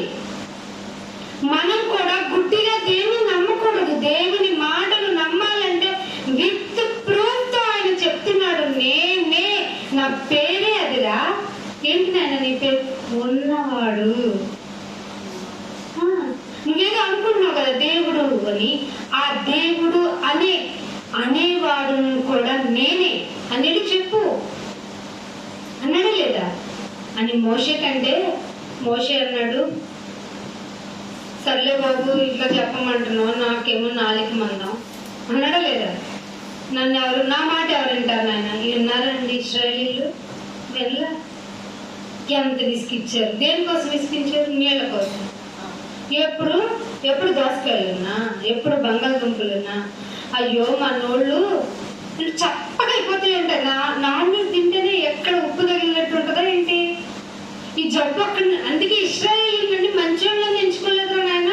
మీ అందరి క్యారెక్టర్స్ వాళ్ళల్లో పుష్కలంగా ఉన్నాయి. రేపు మీకు దృష్టాంతములుగా ఉండడానికి క్రియలన్నీ వాళ్ళు మహా అయితే ఒక 3 రోజులు 4 రోజులు వెళ్ళిపోయి షార్ట్ డిస్టెన్స్ ఉందంట. 40 ఏళ్ళు నడిపించారటండి. ఎందుకునైనా అటు ఉందగా అటు పోతాము అని అడిగేవాళ్ళు లేడా? పొలమని పోతాం, నువ్వు ఇవ్వగా మేము వెనక్కి తిరిగిపోతాం. అది సముద్రం అట్టుగా ఉందండి, ఏమో అక్కడ పడిపోతాం అంతే. అసలు మూర్ఖత్వం, దేనిని గుర్తుపెట్టుకోలేనంత మూర్ఖత్వం. చేసిన మేలు మామూలు మేళ. నదిలో నుంచి పోవటం ఏమిటండి బాబు? నదిలో నుంచి పోవటం తెలికే కదా కొట్టుకుపోయి చచ్చిపోతున్నారు అంతే కదా. నీకెందుకు గోడగా నిలబెట్టాడు, నువ్వు నిలబెట్టు. నీళ్ళేంటి రట్టబారబోసో అంటావు, ఆపుతాను మమ్మీ నిలబెట్టి గాల్లో అంటావా ఏంటి? అనలేంగా. అసలు చేతగాని మనకి ఆ కళ్ళెదురు జరిగిందంటండి బాబు. ఎంత దృష్టివంతులండి. అంత మంచి గొప్ప మెరాకిల్స్. పైగా వాళ్ళ బట్టలు మాసిపోలేదా అంటే ఉతుక్కునే అవసరం రాలా. అంటే శరీర పరం గురించి ఏ విధమైన గుడారాలు వేసేసుకోండి, ఇక్కడ మీకు నీళ్లు సమృద్ధిగా ఉన్నాయి, మీకు ఫుడ్ కావాలా, కూరలు వచ్చేస్తున్నాయి, మీకు ఇంకా మంచి ఫుడ్ కావాలా, మన్నా వచ్చేస్తుంది. ఇదిగో మన్నా ఏ రోజు ఆ రోజు ఫ్రెష్ ఫ్రిడ్జ్లో పెట్టుకోకండి అంటే అయ్యో గిన్నెల్లో గంపల్లో తీసుకొచ్చి పెట్టుకుంటే కంపు చేసి పెట్టారు కదరా నాయన. ఎట్లా ఉంటుంది అండి నడిపిస్తున్న మోషే గారి లీడర్షిప్ వాల్యూస్ ఏమై ఉంటాయి? ఈ తెక్కుమాలి జనాంగంతో నేను నడవలేను, నా వల్ల కాదు, నేను ఎవరు వీళ్ళని కన్నానా అన్నాడా లేదా మోషే గారు? అట్లాగే ఉంది మనం కూడా అలాగే ఉన్నాం. దేవుడు అంటున్నాడు, కుతికల వరకు నీళ్ళు నింపాను. ఎందుకో తెలుసా మీకు బుద్ధి వస్తుందని. ఎక్కడ కుతికల వరకు నింపానని ఇర్మియా గ్రంథానికి 2 మంచి మాట చెప్తున్నాడు. 4వ అధ్యాయము ఇర్మియా గ్రంథము ముగించేస్తున్నాను. అదే అప్పుడే టైం అయిపోయిందా మీకు? 4వ అధ్యాయము 24వ వచనం. 4వ అధ్యాయము. పర్వతములను చూడగా అవి కంపించుచున్నవి. ఇదేంటి పర్వతములు అంటే? మనం ఏమంటే ఆవగింజంత విశ్వాసం ఉంటే ఏమైంది చెప్పండి? ఈ పర్వతంతో నువ్వు పో అంటే వెళ్ళి పడిపోద్దని. ఏమంటే ఆవగింజంత విశ్వాసంతో ట్రై చేసామా మనం? విశ్వాసాన్ని అలా ఎగ్జామ్ చేసుకోవాల్సిన అవసరం లేదు, కానీ నీకు అంత ఇవ్వనురా ఎందుకంటే మీ విశ్వాసం సంగతి నాకు తెలుసు. లూకా 18లో మనిషి కుమారుడు వచ్చినప్పుడు మనుషులలో అసలు ఉండదు. భూమి అసలు మనుషుల్లో విశ్వాసమే కనుగొందంటే భూమి మీద పెద్ద పర్వతన్నట్టు పోతుందా? ఆ విశ్వాసం ఉంటుందా? కానీ మీకు ఆ శ్రమతులే నేనే చేస్తున్నాను. ఏమంటున్నాను చదవండి 24వ వచనంలో. పర్వతములను చూడగా అవి కంపించుచున్నాయి, కొండలన్నీ కదులుచున్నవి. కొండలన్నీ కదులుతున్నాయంట. కొండను చూసారు? ఎప్పుడు చూసినా అక్కడే ఉంటది కదా. అస్సలు అనుకోమాకండి, కదులుతుంది కొండ. చెప్తాను ఎందుకు కదులుతుందో, కంగారు పడమాకండి. కొండలన్నీ కదులుచున్నాయి, పర్వతాలన్నీ కంపించడం అంటే భూమి కంపించిందంటే, భూమి మీద ఉన్న పర్వతం కంపించిందంటే భూకంపాలు వస్తున్నాయని అర్థం. రెక్టాల్ స్కేల్ మీద 7.5 వచ్చిందట మన జపాన్లో. ఎందుకు నాయనా? కంపించాలి కదా. నేను భూమి నాదే, భూమిలో ఉన్నవన్నీ నాయే అనే విషయం మీకు తెలియాలి కదా. మిమ్మల్ని ఎలా భయపెట్టనురా బాబు నేను? మీకు ఏ విధంగా చెప్తే బుద్ధి వస్తుందిరా నాయన అంటే, నువ్వు ఎన్ని భూకంపాలైనా కుదిరితే శరణార్థులుగా పోతాం, చస్తే మా చావు గురించి ఎవడు ఆలోచిస్తాడు అని భూమి మీద బ్రతికున్న వాళ్ళు అనుకుంటున్నారు. కానీ చచ్చిన వాడు ఏమనుకుంటున్నాడు తెలుసా? నాయన ఏ కొండకో పారిపోయి నా ప్రాణాన్ని కాపాడుకొని నీ కొరకు నిలబడతానుగా. ఎక్కడ అనుకుంటున్నాడంటే వెళ్ళి నరకంలో. ఉపయోగం ఉందా? చచ్చిన తరువాత నీకు పని అయినను శ్రమ అయినను ఉండదు కనుక శక్తి లోపం లేకుండా భూమి మీద ఉన్నప్పుడే నీ పని చేసే అన్నాడు లేదా? అందుకే కష్టమైన నష్టమైన రోగమైన రొప్పైన బాధ అయినా వేదనైనా నైనా నీ మాటను పట్టుకొని వదలము. ఇది ఫిక్స్ అయిపోవాలి మైండ్ లో మనకి. ఇంకేమన్నాడు? నేను చూడగా 25వ వచనంలో నేను చూడగా నరుడు లెక్కడు లేకపోయాను. వాయినాడులో 3 ప్లేసుల్లో పర్సన్స్ 10ల సంఖ్యలో ఉన్నారట. మరట స్కూల్లో పిల్ల రాసిందంట నెల క్రితం. ఒక స్టోరీ రాయమ్మా అంటే స్టోరీ రాస్తున్నాను. ఏమవుతుందంటే స్టోరీ ప్రకారంగా ఒక అందరినీ ఫుడ్ తినమంటున్నారు. ఈలోపు భూమి కంపించిపోతుంది, సంథింగ్ ఏదో చెప్పింది. నేను తినకుండా వరదకు చనిపోయాను, నీళ్ళు వచ్చి తాగాను, చనిపోయాను, నేను పౌరంగా ఎగిరాను.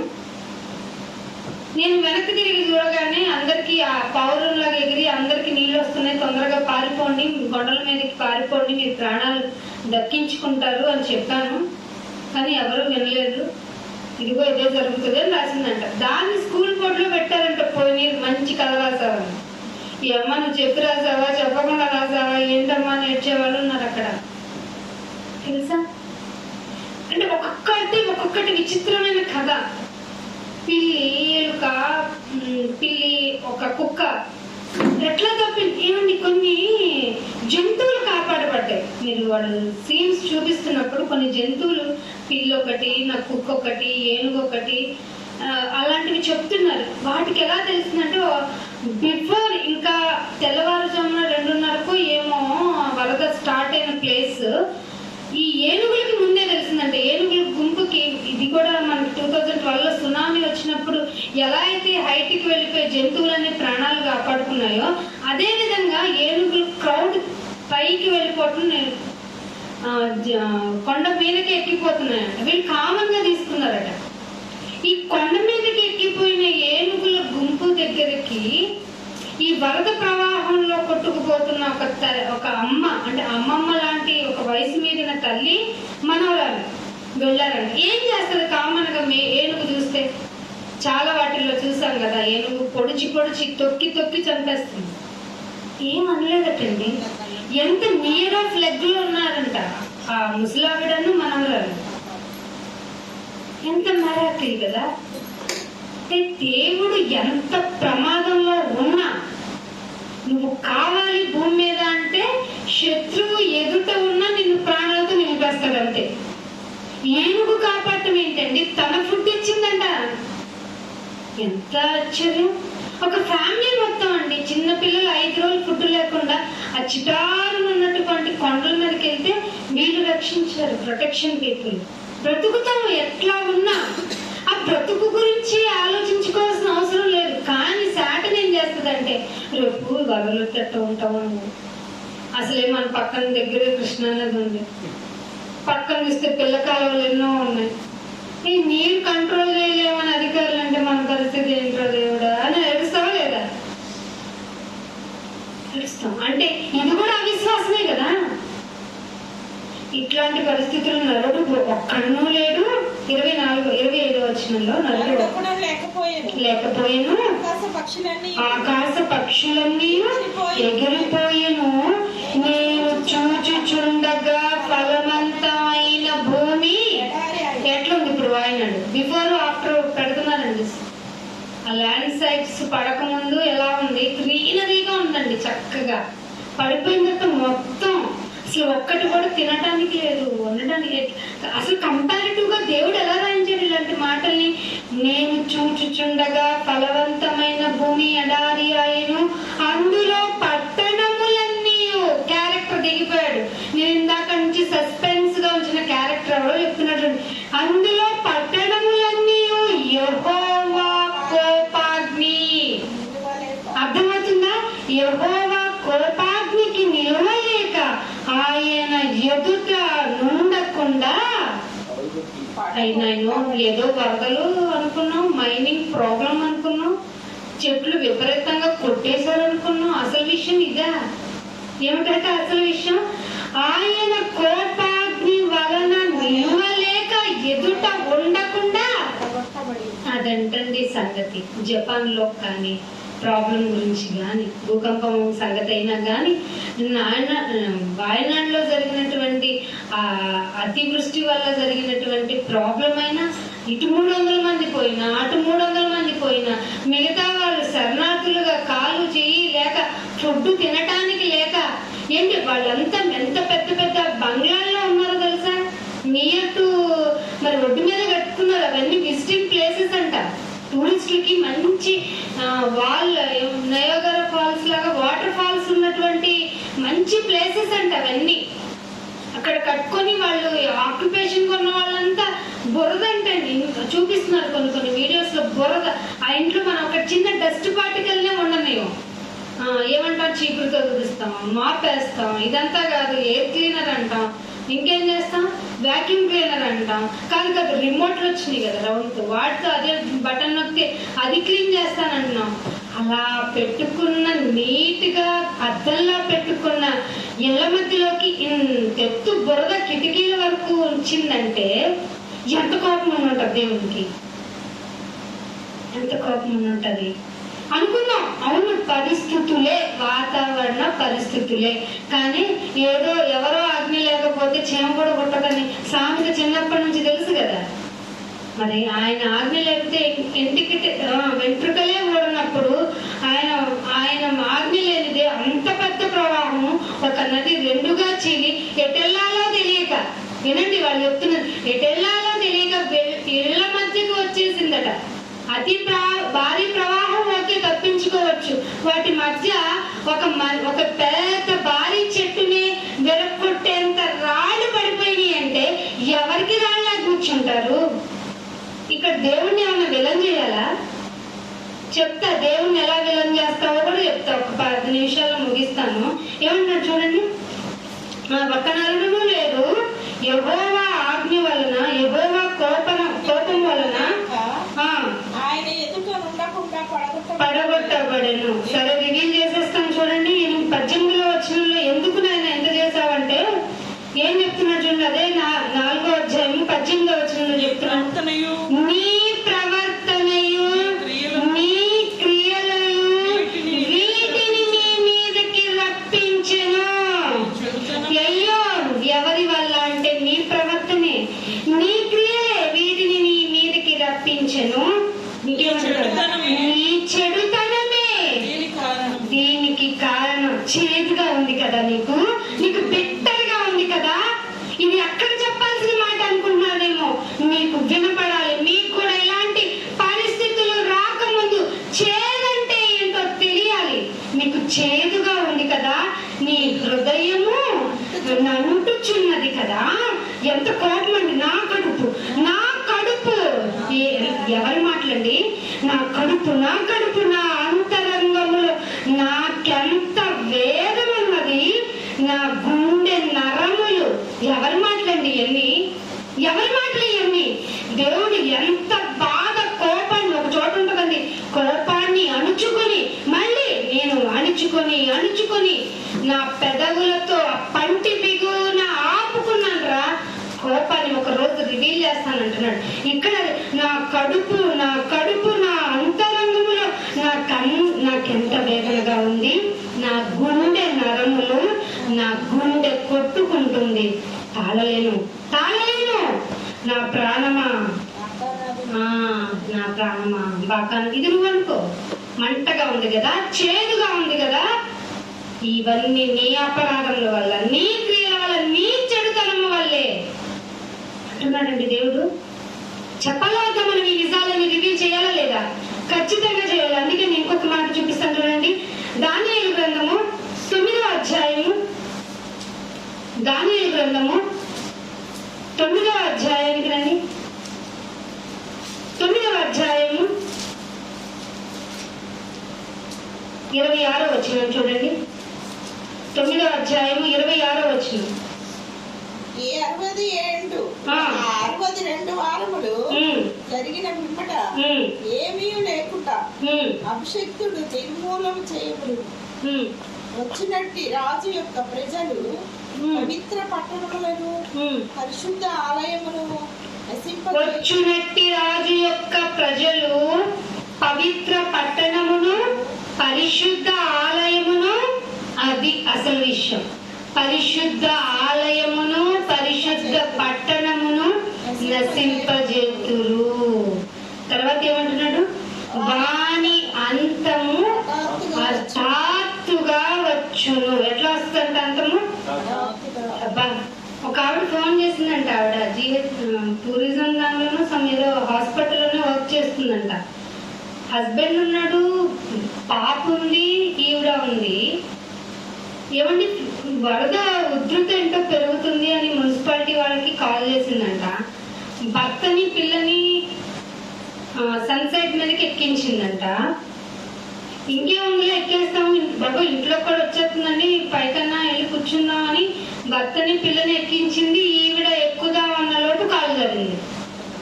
కానీ ఆవిడ ఫోన్ కాల్ వల్ల 100 మంది కాపాడబడ్డారు. ఈవిడ ఇంతవరకు ఆవిడ బాడీ దొరకల. హఠాత్తుగా అంతము వచ్చింది. ఎందుకో తెలుసా? మన ఒలింపిక్స్ జరిగినాయి కదా ప్యారిస్ లో. స్టార్టింగ్ ఎలా చేశారు తెలుసా? స్టార్టింగ్ మన ప్రభు బలని ఎలా చేస్తాము, లేన్సీ డాన్సీ కోడ్ లో ఒక లాస్ట్ సప్పర్ ఫోటో ఉంటది కదా, యేసు ప్రభు వారు ఇలా కూర్చుంటారు, ఇటు 4 శిష్యులు ఇటు శిష్యులు కూర్చుంటారు కదా, ఆ ఫోటో లాంటిది ఫ్రేమ్ అక్కడ బ్యాక్గ్రౌండ్ లో పెట్టి ఇట్లాగే బ్రెడ్ ని వైన్, వాళ్ళు వైన్ అని అంటారు కదా, అది పెట్టుకొని ఎంత జుగుప్సాకరంగా ప్రవర్తించవచ్చు అంటే. ఇప్పుడు ట్రెండ్ ఏంటంటే జెంట్స్ లేడీస్ గా రెడీ అయిపోయి ఎంత సెక్సీగా రెడీ అవ్వాలో అంత సెక్సీగా రెడీ అయిపోయి అక్కడ వాళ్ళంతా అరేంజ్ చేసుకొని ఫుడ్ని ఏ విధంగా, యేసు ప్రభు వారిని ఏ విధంగా అయితే అవమానించవచ్చో ఆ విధంగా అవమానిస్తూ ఒలింపిక్స్ ని స్టార్ట్ చేశారట. చేస్తే తెల్లవారిన తర్వాత ఏమైందో తెలుసా? అసలు ప్యారిస్ లోనంట ఎప్పుడు కరెంట్ పోదట, అస్సలు పోదంట. మీకు వార్తలు వచ్చినాయి. కానీ ఒక ఆర్సిఎం చర్చ్ ఒక్క చోట వెలుగుందట. అది ఒక ఇండికేషన్ వైజ్ తెలిసిందో లేకపోతే ఎలా తెలిసిందో కానీ, అంటే ఇది చేశారని కోపం చూపించడం కాదు దేవుడికి. ఒరే మీరు చేస్తున్నా, ఇందాకేం చదివా, మీ ప్రవర్తన మీ క్రియలే నాకు చిరాకు తెప్పిస్తున్నాయి, నా గుండె నరాలను తెంచేస్తున్నాయని చెప్పాడు కదా దేవుడు. ఇంత పిచ్చి పనులు చేస్తున్నారు దేవుడిని నన్ను. దీనికి రెస్పాండ్ అయింది ఎవరో తెలుసా? జెలెన్స్కీ ఉన్నాడు కదా, మన న్యూరో చిప్పు పెట్టాడు కదా బ్రెయిన్ లో. అతని పేరేంటండి? బ్రెయిన్ లో చిప్పు పెట్టడానికి ఒక కారకుడు ఎలాన్ మాస్క్. ఎలాన్ మాస్క్ మీరు ఇలాంటి పనులు చేసి, అతను దేవుడి భక్తుడు కాదండి, అస్సలు కాదు, ఇంకా దేవుడు నమ్మనంటాడు. ఎలాన్ మాస్క్ ఏమన్నాడంటే, ఇంత షేమ్ చేయాల్సిన అవసరం లేదు క్రిస్టియానిటీని. మీరు ఎంజాయ్ చేయాలంటే వేరే అనదర్ వేస్ చాలా ఉన్నాయి. ఇది మన అంతానికి ఏమన్నా ప్రారంభంగా మీరు ఇలాంటివి చేస్తున్నారేమో అని రెస్పాండ్ అయ్యారు. ఏంటి ఎలాన్ మాస్క్ ఇలా చెప్తున్నాడు అనిపించిందంట అందరికి, షాకింగ్. తర్వాత వాళ్ళు ఈ భారీ వర్షం పడిందంట. భారీ వర్షం వల్ల వాళ్ళు నదిలో ఒక గేమ్స్ కండక్ట్ చేద్దాం అనుకున్న నది మొత్తం బ్లాక్ వాటర్ అయిందంట. ఆ బ్లాక్ వాటర్ లో మేము దిగం బాబోయ్, మేము గేమ్లు ఆడమని వెళ్ళిపోయారట. చాలా మంది వెళ్ళిపోవటం వల్ల వీళ్ళకి కోట్ల రూపాయల నష్టం జరిగిందంట.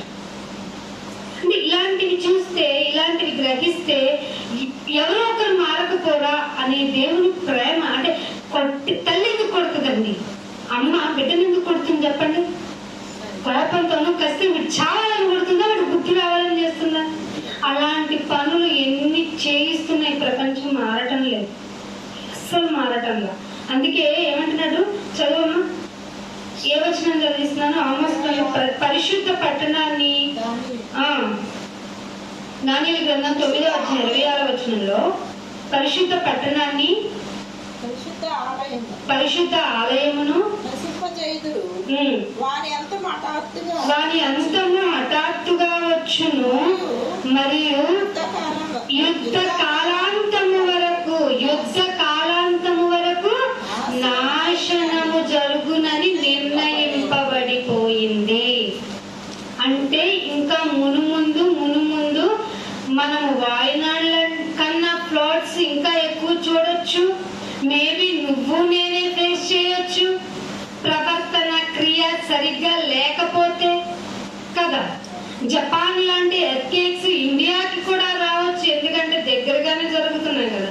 ఢిల్లీలో కంపించిందని వింటున్నాం, అటు వెస్ట్ గోదావరిలో కంపించిందని విన్నాం, కృష్ణా గుంటూరులో కూడా భూమి కొంచెం కంపించిందంటే. ఎందుకు కంపించింది అంటే అడుగులు సర్దుకుంటున్నాను. సింపుల్ గా తేల్చుకోవద్దండి బాబు.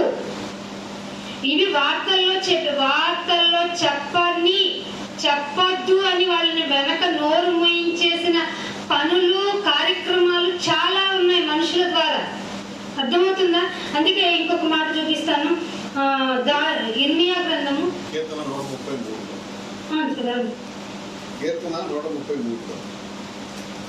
133 సార్ అప్పుడప్పుడు మళ్ళీ రిఫరెన్స్ యాడ్ చేస్తారు. నా తప్పు కాదండి, టైం లేదు.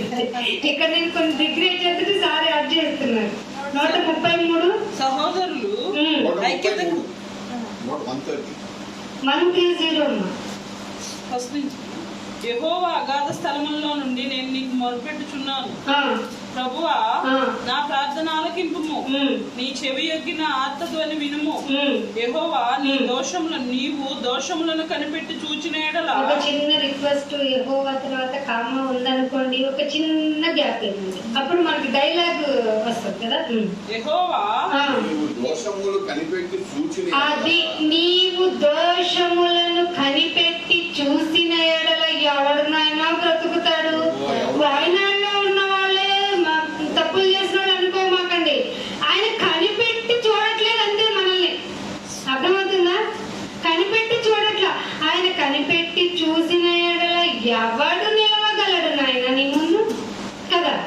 అంటే మనం చూడలేదు, బాబాయ్ సేఫ్ అలాంటా అని వార్తల్లో చూసి అయ్యో పాపం అనుకోవడానికి లేదు. మనం ఇప్పుడు మన ప్రవర్తన, మనం కూడా ఆయన దృష్టిలో మనం కూడా ఒక list of the destroying people లో ఉన్నాము. మరి కానీ ఆయన చూడటం లేదంటే నీకు టైం ఇస్తున్నాడని అర్థం. మరి టైం ఇస్తే రావాలి కదండి అందరూ. నాయన నీ మాట నీ కొరకు బ్రతుకుతాము, నీవే నా దాగు చోటు కదా నాయన కదా. అంతేనా అన్నాడా లేదా దావీదు? మరి దావీదు ఏమన్నా పిచ్చోడా, మనం ఏమన్నా మంచోళ్ళమా? ఇంత కష్టపడి ఇంత అరేంజ్ చేసి కుర్చీ వేసి ఫ్యాన్ ఎక్స్ట్రా ఒక అరగంట తిరగిస్తుంది అంటే ఆలోచించుకోవాల్సిన ఆర్థిక పరిస్థితి. మనం వస్తున్నాము అంటే మనం కూడా ఆలోచించుకోవాల్సిన పరిస్థితి. కానీ రావాల్సిన వాళ్ళు రాలేదనుకోండి, లిస్టింగ్ లోకి పెరుగుతారా? రాలేదు. బాడీ రిలాక్స్ అవుతుంది. ఎస్ అమ్మాయి, మీరు కూడా గమనించుకోండి. ఎక్కడైనా మీటింగ్కి వెళ్ళలేదనుకోండి, ఇంట్లో మంచిగా రెస్ట్ తీసుకున్నా అనేది ఎవరు అనుకుంటున్నారు? నీ శరీరం, ఆత్మ కాదు. ఆత్మ అంటది వెళ్ళినా బాగుండేది కదా, నాకు చోటలు పట్టి ఈ శరీరాన్ని మెడ్డర కొట్టేదాన్ని నువ్వు, దీని మాట విన్నావు అంతే కదా. శరీరం పడుకోబెట్టేశావు, రెస్ట్ తీసుకున్నావా? నీకు రెస్టే లేదు. భూమి మీద ఉన్నంతకాలం ఇది యుద్ధకాలం అన్నాడా లేదా దేవుడు? అన్నాడా? యుద్ధంలో వెళ్ళి రాకుండా పడుకున్నాడంటే అది మంచి సైనికుడా? పనుంది నేను ఇంటికి వెళ్ళి వస్తానన్నాడంటే మంచి సైనికుడా? గింజలు మంచి కాదనమాట, కనిపెట్టుకొని ఉన్నాడనమాట. కాకపోతే ఆయన నిన్ను ఇప్పుడు చూడటల్లా, దోషములను కనిపెట్టి చూడటల్లా. అంటే నువ్వు దోషుడివే అని కనిపెట్టి చూడటల్లా. ఇంకొక మాట చూపిస్తాను. ఇర్మియా గ్రంథము 12వ అధ్యాయము 4వ వచనం. 12వ అధ్యాయము ఇర్మియా గ్రంథము 12వ అధ్యాయము. భూమి ఎన్నాళ్ళు దుఃఖింపవలెను, దేశమంతటిలో నుండి గడ్డి ఎన్నాళ్ళు ఎండిపోవలను, అతడు మన అంతము చూడడని దుష్టులు చెప్పుకొనుచుండగా. అతడు మన అంతము చూడడని దుష్టులు చెప్పుకొనుచుండగా దేశంలో నీకు ఇండికేషన్. ఆయన అతను ఏం చూస్తాడు, మన అంతం చూస్తాడా? ఆయనకి పెట్టడమే తెలుసు, ప్రేమ కలిగి కదా. ఏమంటారు? ప్రేమామయుడే. ఆయన ప్రేమామయుడు. ఎందుకు దుష్టులంతా చూస్తాడు? పెట్టేవాడే కానీ ఆయనకి. ఆయన ఇప్పుడు పెట్టేవాడే, అడిగితే ఇచ్చేవాడే. అడుగుడి మీకు ఇయ్యబడును, తట్టుడి తీయబడును. ఇవి నేర్పించారు కాబట్టి ఆయనకి ఏం తెలియదు అనుకోమాకండి. ఈ వాక్యాలు చెప్పమనండి. ఏమిటట? దుష్టుడు మన అంతము చూడడని దుష్టుడు చెప్పుకుంటుండగా దేశంలో నివసించు వారి చెడుతనము వల్ల, దేశములో నివసించుచున్న వారి చెడుతనము వల్ల జంతువులు, పక్షులు అది సమసిపోతున్నాయంటే వాటి జనరేషన్ ఇంక ఉండట్లేదని. ఇది నీకు ఇండికేషన్ రా బాబు. చూడలే అంతం అనుకో మాకు. నీ మూలంగా నీ మీద కోపాన్ని, నీ భర్త మీద కోపాన్ని, నీ పిల్లల మీదకి 4 పీకెట్లా చూపిస్తున్నావో, నీ మీద కోపాన్ని, నీ మీద నిన్ను అంతం చేయాలన్నటువంటి ఉద్దేశాన్ని జంతువుల మీద చూపిస్తున్నాడు ఆయన. తెలుసా? ఒక్కొక్క జంతువు బాధ పడిపోతున్న విధానం చూస్తుంటే, మనుషులు పెట్టే కష్టాన్ని చూస్తుంటే ఎందుకు ఇంత ఇదిగా వీటికి బాధ కలుగుతుంది అంటే మన అక్రమం వల్లే, మన దోషం వల్లే, మన క్రియల వల్లే. ఇంతటితో ఆగిపోద్దు అనుకోవద్దు. ఎప్పటికైనా ఆయన కోపం మళ్లించబడి మనుషుల మీదకి తప్పక వస్తుంది. తప్పకుండా వస్తానన్నాడు ఒక చోట ఆయన కూడా. ఇంకొక మాట చూపిస్తాను చూడండి.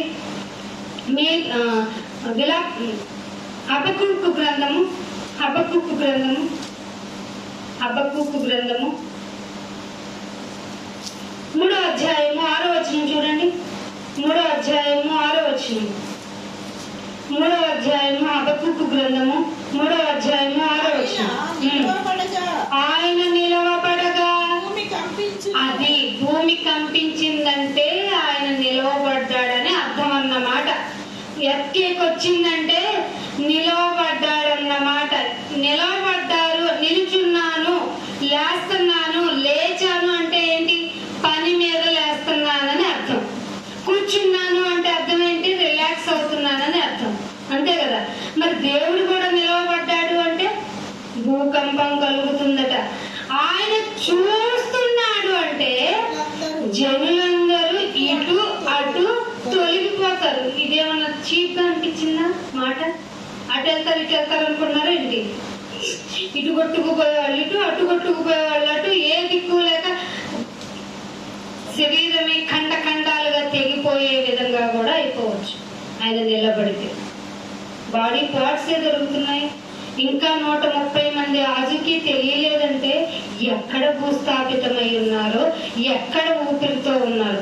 8 సెన్సార్స్ పెట్టారండి కొన్ని చోట్ల. భూమికి శిథిలాల కింద ఉన్నారేమో అని పెడితే సెన్సార్స్ నిష్పక్షపాతంగా సౌండింగ్ ఇచ్చినాయి.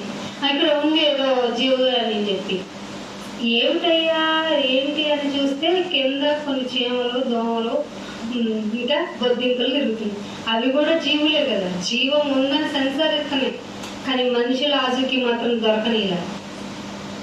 ఎంత భయంకరమైనది! నాకు చెప్పడం రావట్లేదు, మీకు తెలియటం లేదు, నాకు తెలియట్లేదు. కానీ భూమి కిందే ఉన్నాడన్న విషయం మనిషికి, బతుకున్న వాడికి తెలుస్తుంది, చచ్చిన వాడి కిందే ఉన్నాడు, వాడి ఊపిరి తెలుస్తుంది. సెన్సార్ పట్టింది. కానీ చూద్దామని అన్ని ఓపెన్ చేస్తే ఏం కనిపించట్లా. వాడిని బతకనివ్వటం ఇష్టం లేదా? లేదు. ఎవరిని అడుగుతావు ఈ మాటను తీసుకెళ్ళి? కుమ్మరి కొండ వెళ్ళి అడుగుద్దేంటి? కొండ వెళ్ళి కుమ్మరితో ఏంటయ్యా మరీ నల్లమట్టితో చేసావు అని అడుగుతా? మరీ ఎర్రమట్టితో చేసావు, అందరూ మా బ్రీడ్ని కొనాలంటున్నారు అని అడుగుతుందా? అట్లాంటి అర్హతలేమి మీకు లేవని చెప్పాడు. కుమ్మరిని అడగదు, మీరేంటి నన్ను అడిగేది అన్నాడు. మంచి కావాలన్నా అంటే చెడు కావాలి. అసలు మనిషి దేవుని గురించి ఆలోచిస్తేనండి ఈ స్కల్ పగిలిపోవాల్సింది. కానీ దేవుడు మనకి ఇచ్చిన జ్ఞానం పరిశుద్ధాత్మ ద్వారా ఇవ్వబడింది కదా. ఆసక్తిని పెంచుకోండి. అందుకే అన్నాడు, ఆసక్తి విషయంలో మాంద్యులు అవ్వకండి, టైం అయిపోతుంది అనుకోకండి. ఇంకేమంటున్నాడు చూపిస్తాను చూడండి. యెషయా గ్రంథము 5వ అధ్యాయము, యెషయా గ్రంథము 5వ అధ్యాయం ముగింపుకు వస్తున్నానండి. 5వ అధ్యాయము, యెషయా గ్రంథము 5వ అధ్యాయము 25వ వచనం చూడండి. 5వ అధ్యాయము 25వ వచనం. యెషయా గ్రంథము 5వ అధ్యాయము 25వ వచనం. దానిని బట్టి అంటే ఇందాక మనం చదువుకున్న క్రియలను బట్టి నా కోపాన్ని రేపారు కదా. యెహోవా కోపము పశువుల మీద నుంచి ఆయన ప్రజల మీద మండుచున్నది. యెహోవా కోపము ఆయన ప్రజల మీద మండుచున్నది. ఆయన వారి మీదకి తన బాహువును చాపి వారిని కొట్టగా. ఇదేంటండి, పర్వతాలు వణుకుతున్నాయంట మనుషులు కొడుతుంటే. ఇంకేమంట, వీధుల పర్వతాలు కొడితే ఒకడు చావడు, 100 వస్తారు అంతే కదా. అర్థమవుతుందా? పర్వతాలు అంటే భూకంపం వచ్చినట్టే, మళ్ళీ భూమి కదిలినట్టే, నెరలు ఇచ్చినట్టే. వీధుల మధ్యను వాళ్ళ కళేబరములు పెంట వలె పడి ఉన్నాయి. పెంట వలె పడి ఉన్నాయంట. వాయనాడులో చూడండి కొన్ని అడ్రస్సింగ్ లేవట బాడీస్ కి.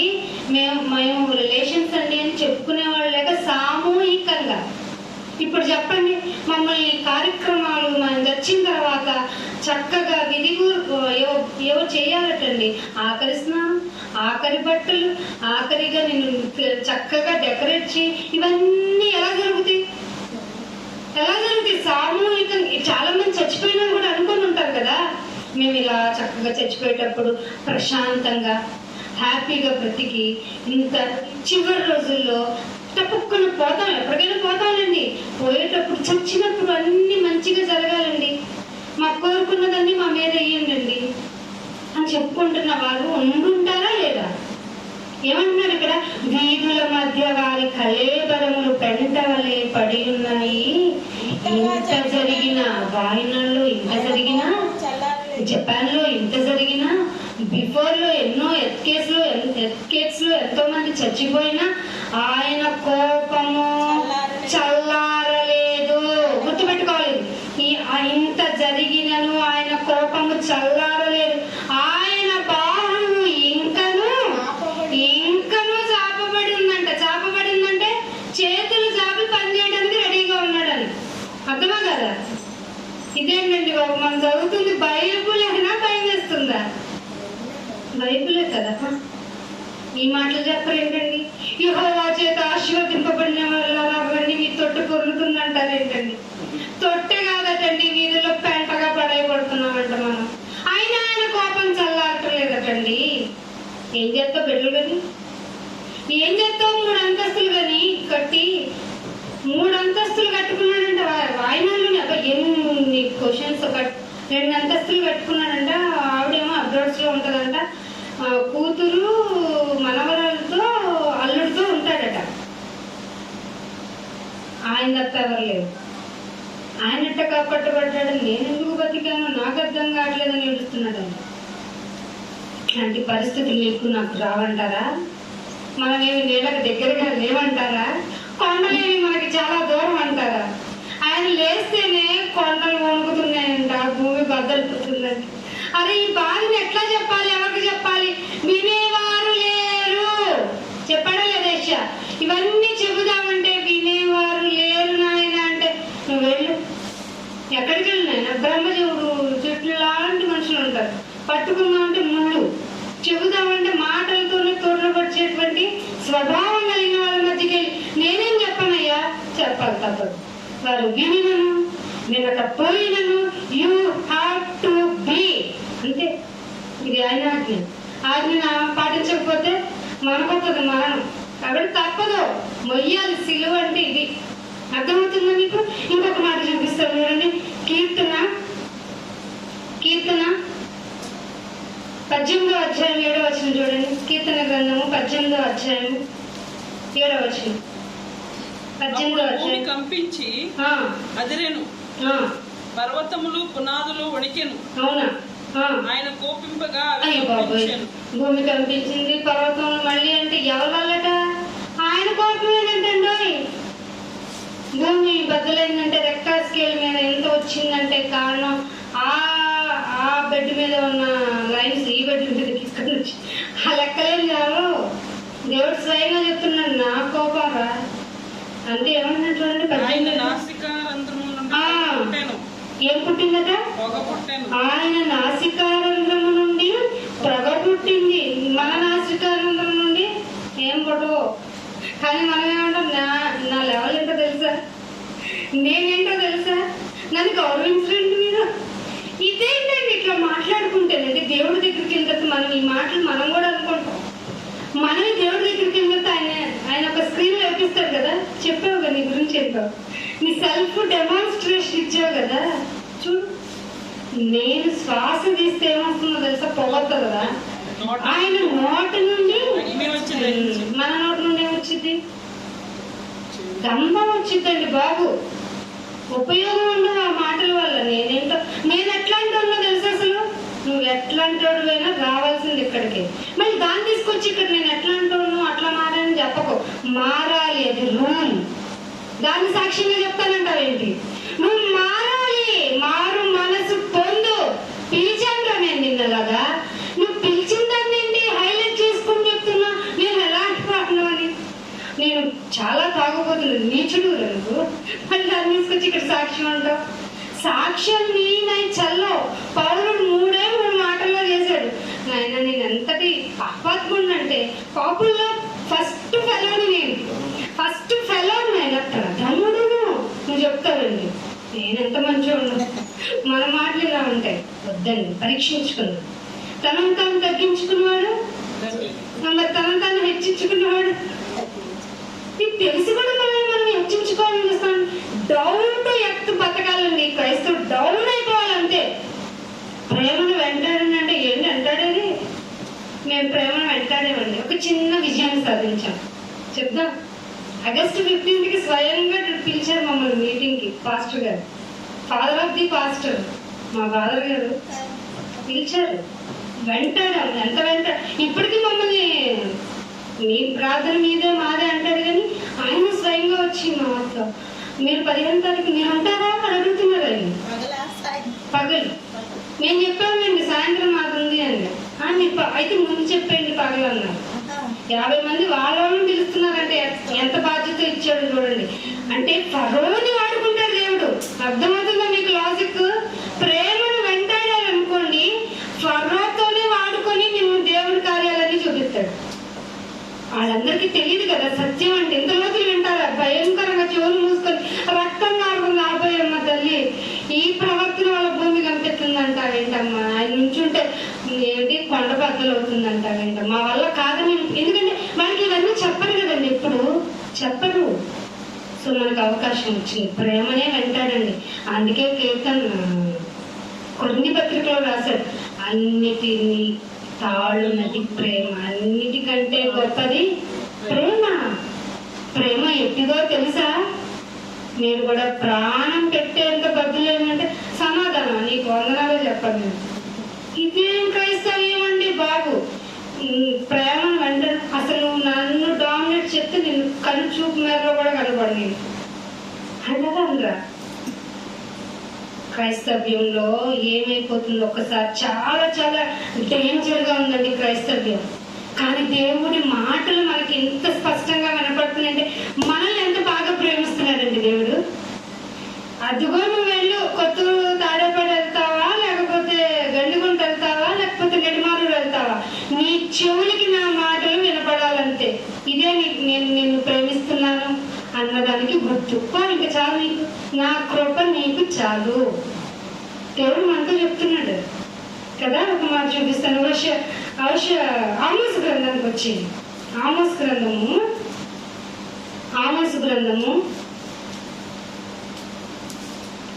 గ్రంథంలో 9వ అధ్యాయానికి రండి. 9వ అధ్యాయము ఆశ్చర్యం కలిగిస్తుంది అన్నమాట. 5వ వచనం చూడండి. ఆయన సైన్యములకు అధిపతి యెహోవా, ప్రేమయగు దేవుడు అనుకోకండమ్మా. ఆయన సైన్యములకు అధిపతి యెహోవా. అయితేనేనా ఆయన భూమిని మొత్తగట అదేమైపోతుందంట, కరిగిపోతుందంట. ఎల్లుని అని ఎండగా ఉందనుకోమాకండి, కరుగుతుంది భూమి. ఆయన మొట్టాడు, అర్థమవుతుందా? ఆయన భూమిని మొత్తగా అది కరిగిపోయిను, అందులో నివాసితులందరూ. ఆయన వేడిగా ఉంది, సబ్స్టేషన్ ఉండలేకపోతున్నాం.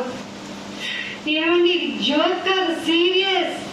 వాతావరణం ఎందుకంటే వాతావరణంలో భయంకరమైన మార్పులు ఎందుకంటే మనం చెప్తున్నాం బికాస్ ఆఫ్ గాడ్. ఆయన భూమిని మొత్తగా అది కరిగిపోతుంది. ఎందుకు కరిగిపోతుంది? ఆయన నోటి నుండి వచ్చేది అగ్నిజ్వాల కదండి, ఇందాకే కదా విన్నాము. ఆ అగ్నిజ్వాల వల్ల ఆయన మొత్తటం వల్ల భూమి కరిగిపోతే దానిలో నివాసులు అందరూ ఏడుతున్నారంట. ఈ ఎండలేంట్రా నాయన, ఈ వర్షాలు ఏంట్రా బాబు, దేవుడే లేడా అని ఎడుతున్నారట. అయితే ఇంకా చెప్తున్నారు చూడండి, దేశ నివాసులందరూ ప్రలాపిందురు. అసలు ఆ మొత్తబడిన తర్వాత నైలు నది వలె అది అంతయు ఉబ్బుకుతుంది. కొన్ని చోట్ల భూమిని మీరు చూస్తూ ఉంటే కొన్ని చోట్ల తప్పుని తగాదం ఏర్పడిపోతుంది. తెలుసా మీకు? కొన్ని చోట్ల చూపిస్తున్నారు. ఇది రోజు వెళ్ళే రోడ్డు మార్గమే, కానీ భయంకరమైన లోతు పడిపోయింది. ఎందుకు పడిపోయిందో మరి తెలియదు. ఇంకేమంటున్నాడు? ఐగుప్తులో నైలు నది అణిగిపోయిందట. అట్ట భూమి అయిపోద్దట. ఇంకొకటి మాట చూపిస్తున్నాను చూడండి. ఆమోసు గ్రంథము 8వ అధ్యాయం రండి, 7వ వచనం చూడండి. ఆమోసు గ్రంథము 8వ అధ్యాయము 7వ వచనం. యాకోబు యొక్క అతిశయాస్పదము తోడని యెహోవా ప్రమాణం చేయనిదేమనగా, ఇదిగో నేను ప్రామిస్ చేసి చెప్తున్నా వినండి. ఏంటో తెలుసా? వారి క్రియలను నేనెన్నడూ మరిచిపోను. అరే మీకు ప్రమాణం చేసి చెప్తున్నాను రా, మీ పనులు మర్చిపోను. దేవుడు చెప్తున్నాడండి, మీ పనులు మర్చిపోను. ఏంటో తెలుసా మీకు? ఇందు వచ్చిన చెప్తున్నాను, ఇందును గురించి నేను ప్రమాణం చేశాను మీ క్రియలు మర్చిపోనని. ఫర్ దట్ ఏమవుతుందో తెలుసా? భూమి కంపించదా? నా కోపాగ్నికి భూమి కంపించదా? దాని నివాసులందరూ ఏడవరా అంటున్నా. అంగలార్పు అంటే ట్రెడిషనల్ గా మాటలు మనుషులకి ఎక్కట్లా, ఎందుకంటే హృదయం క్రొప్పింది కదా. అంగలార్చారంట అట్ట కాదు, ఏడవరా. ఇప్పుడు ఏడుస్తున్నారు. ఒక్కొక్క వాయినాడు కేసులే తీసుకొని రేపు ఆ ప్లేస్ లో నువ్వు ఊహించుకో. ఏమంటారు? భూమి నివాసులందరూ అంగలార్చరా, నైలు నది పొంగునట్లు. భూమి అంతా ఏమండి? నైల్ నది ఎక్కడ, భూమి అంతా ఎక్కడ? నైలు నది పొంగినట్లు భూమి అంతా బొబ్బుకును. భూమి అగ్ని కొరకు నిలువ చేయబడి ఉంది. భూమి బొబ్బుకును. 3వ ప్రపంచ యుద్ధం స్టార్ట్ అయిపోయిందంట తెలుసా? కొట్టుకుంటున్నారు. చిన్ని దేశం ఏంటిది అది? కాదు, రష్యాతో పాటు యుద్ధం చేస్తున్నారు. రష్యాతో పాటు ఉక్రెయిన్ చిన్నది. ఎన్ని సంవత్సరాల నుంచి చేస్తుంది? దానికి ఎవరు ఉన్నారు? దానికి ఒక మంచి లెసన్ చెప్తానండి. ఉక్రెయిన్ చిన్నది, రష్యా పెద్దది. ఎందుకు గొడవలు జరుగుతూనే ఉన్నాయి? వాయు అణుబాంబులు పంపిస్తున్నారు అంటే ఏం చెప్తారు? ఊరిలో విమానం వేసుకుని అటు ఇటు తిరుగుతారేమో అనుకున్నాను. కాదంట. ఏంటని అడిగి తెలుసుకుని మామూలుగా వెబ్సైట్లో వాటిలో వెళ్తే వాటిల్లోనంట విమానాల్లో అణుబాంబులు, తుపాకీలు, పెద్ద పెద్ద గన్నులు, పెట్రోల్ బాంబులు మోసుకొని వెళ్తా ఉంటారంట. అంటే తిరుగుతూనే ఉంటారు. యుద్ధం భూమి మీద చేయరు, వాయుసేనలతో పై యుద్ధం చేస్తారు. అంటే పడితే ఒక బాంబు ఇక్కడ నేల మీద నుండి ఇసిరావనుకో పట్టణానికి కలుగుతుంది. అదే పై నుండి ఇసిరావనుకో టోటల్ సిటీ. అర్థమవుతుందా? చిన్న సిటీ వేరు, పెద్ద సిటీలు వేరు, పైనుండి కనపడే విధానము వేరు. అంటే ఎక్కడ కొట్టాలో పైనుండి చూస్తే తెలుస్తుంది. అవునా కదా? అందుకే చాలా మంది షూట్ చేయాలంటే బిల్డింగ్ మీదకి ఎక్కి చేస్తారు. ఎందుకని? స్పాట్ కరెక్ట్ గా దొరుకుతుంది. వీళ్ళు వాయుసేనలతో వెళ్తున్నారంటే వాయుసేనలు అంటే పైకి వెళ్ళి ఏం చేస్తారు? బాంబులు ఇచ్చేస్తారా కింద ఉన్నవాళ్ళకి అనుకున్నా. మన నాలెడ్జ్కి అంతకే కదండి తెలుస్తాం. యుద్ధాలలో మనకేం ప్రావీణ్యం? ఏమంటున్నాడు ఇక్కడ? భూమి ఒప్పుకును. చదవనమ్మా 8వ వచనంలో. ఇందాక చదివిన వచనం 9వ వచనం. భూమి ఉబ్బుకును 8వ వచనం. ఆమోసు 8:8. ఐగుప్తు దేశపు నైలు నది వల్లే అది ఉబ్బుకును. ఆకాశమందు తన కొరకై మేడగదులు కట్టుకున్నవాడు. 9వ వచనం. మీరు ఎక్కడ వచ్చి చదువుతున్నారు? ఆమోస్ గ్రంథం 8వ అధ్యాయము. ప్రభువైన యెహోవా సెలవిచ్చినదేమనగా, ఆ దినమున నేను మధ్యాహ్న కాలమందు మధ్యాహ్నం సూర్యుడు అస్తమిస్తే ఏమంటారు? మామూలుగా సూర్యుడు వెళ్ళిపోతే ఏమంటారు? ఈవినింగ్ అంటారు. అంటారా లేదా? కానీ మధ్యాహ్నం పోయాడంట సూర్యుడు డ్యూటీ మానేసి. ఎందుకట? భూమికి చిమ్మ చీకటి కలగజేయటానికి. అర్థమవుతుందా? ఇట్లాంటి సిచ్యువేషన్స్ ఫ్యూచర్లో రాబోతున్నాయి. ఇప్పటికే భూమి కొంచెం స్లో అయిందంట తిరగటం. పరిస్థితులు ఏమి గెలాక్సీలో బాగాలేదు, మనుషులకి భూమి మీద బాగాలేదు, మనుషులకి రోగాలతో చచ్చిపోతున్నాం, కరోనా పోలేదు, ఇంకా ఎన్నో దేశాలను వెంబడిస్తూ కొత్త కొత్త డ్రెస్సులు వేసుకొని వస్తానంటండి. ఇదే జాగ్రత్త అంటే మనల్ని ఇంకా వైరస్లు చంపుతున్నాయి. ఇన్ని చంపిన ఇంత ప్రకృతి వైపరీత్యాలు జరిగిన మనిషి మేము కొట్టుకోకుండా చావము అంటున్నాడా లేదా? యుద్ధాలతో కొట్టేసుకుంటాం, పక్కనోడుగా కొట్టేసుకుంటాం. మరి మీరు మారరా? మారనాయన. అందుకే నీ ప్రవర్తన, నీ క్రియ నా మనసులో నేను మర్చిపోను రోయ్ అన్నాడా లేదా? లాస్ట్ మాట సామెతలు 29:1. సామెతలు 29:1 ఫాస్ట్గా తీయండి, అయిపోతుంది. సామెతలు 29:1. ఎన్నిసార్లు గద్దించినను లోబడని వాడు మరి తిరుగు లేకుండా హఠాత్తుగా నాశనం అంటే చస్తారా మీద? నాకేమన్నా అర్థం తెలియదు అంటారా? చస్తారా మీద? ఎన్నిసార్లు గద్దించినా, ఎన్నిసార్లు చెప్పినా మనకి నిద్ర వస్తుంది, మనకి అలసట వస్తుంది. అయ్యో అని భయం మాత్రం రాదు. అర్థమవుతుందా? ఎన్నిసార్లు గద్దించిన, దేవుని ఉగ్రత ఎలా ఉందని చెప్పిన, ఆయన నుంచుంటేనే భూమి కంపించిపోతున్నాయి, బాగా చాలుస్తుంది, పర్వతాలు పగిలిపోతున్నాయంటే ఎవరు అర్థం చేసుకుంటున్నారు? కానీ నీ మీద ప్రేమను చూపిస్తూనే ఉన్నాడు. కానీ ఆయనకి ఏం అర్థం వస్తుందంటే యెషయా 59, యెషయా ఈ కన్క్లూజన్ ఆఫ్ ది లెసన్ అండి. యెషయా 59 మొదటి వచనం. యెషయా 59 మొదటి వచనం. ఇలా మీరు మార్చుకుంటారు, మీ మనసు మార్చుకుంటారని అనుకుంటున్నాను. రక్షిద్దాం అనుకోవడానికి నా చెయ్యమైని చిన్నదైపోలేదురా బాబు. ఏమైనా ఇన్ని వరదలొస్తే నువ్వు మమ్మల్ని కాపాడవా? నీ చెయ్యి చిన్నదా ఏంటి?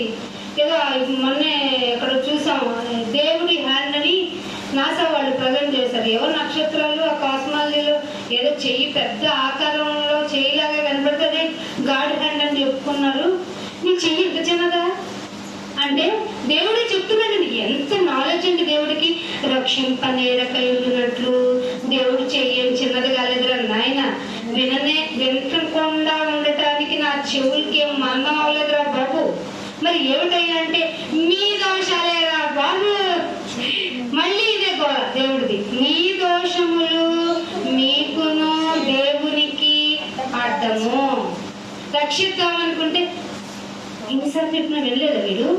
వీడు టైం ఇచ్చినా వీడు మారలేదా? అడ్డొచ్చేసింది నీ దోషం నా దోషం. చచ్చిన వారి గురించి మనం చింతించడం కంటే ఆయన ఇచ్చిన డిక్లరేషన్ మీద ఆధారపడటం మంచి. అర్థమవుతుందా?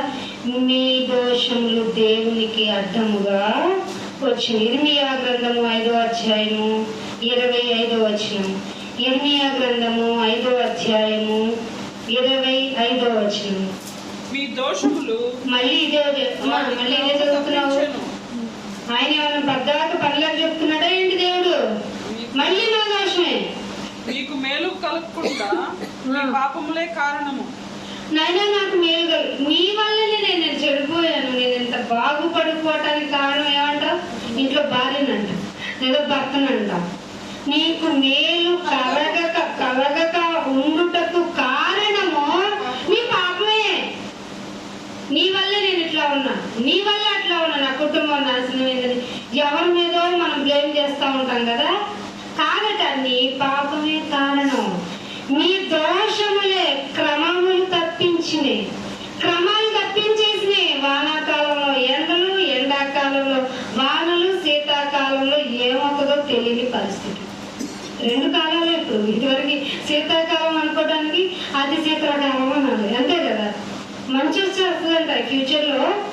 మీరు అనుకున్న మనం అనుకున్న మంచి కాదు, బాగా అంటార్టికాలో ఉంటది మంచు, అంతవరకు రావచ్చట పరిస్థితులు. ఎన్ని సంవత్సరాలు పట్టదంట, 10 to 15 years అంట.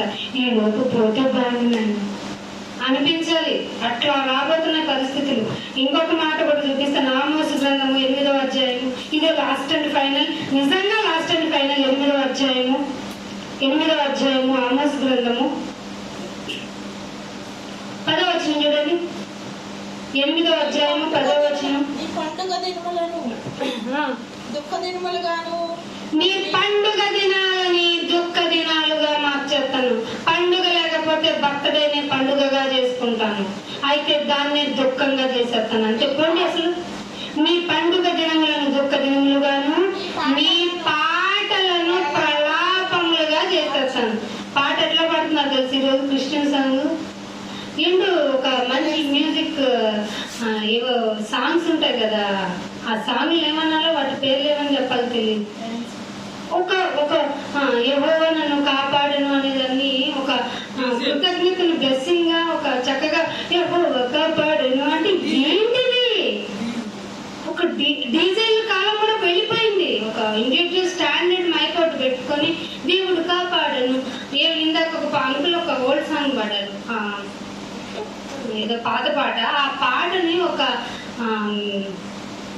ఏదో డ్రామాటికల్ సాంగ్స్ ఉంటాయి కదా, ఒక బీట్ సాంగ్స్ పాడుకుంటారు ఇట్లా ఇట్లా అనుకుంటూ, అట్లా పాడేస్తున్నారు. దేవుడు నిన్ను ఆపద కాలంలో రక్షిస్తే బీట్ ఎందుకు నీకు, డీజే ఎందుకు నీకు, ఇంతగా కాపాడేవా నాయన నన్ను అని ఏడవాలి కదా మనం. నాయన నువ్వు చేసిన గొప్ప క్రియ అనాలి కదా.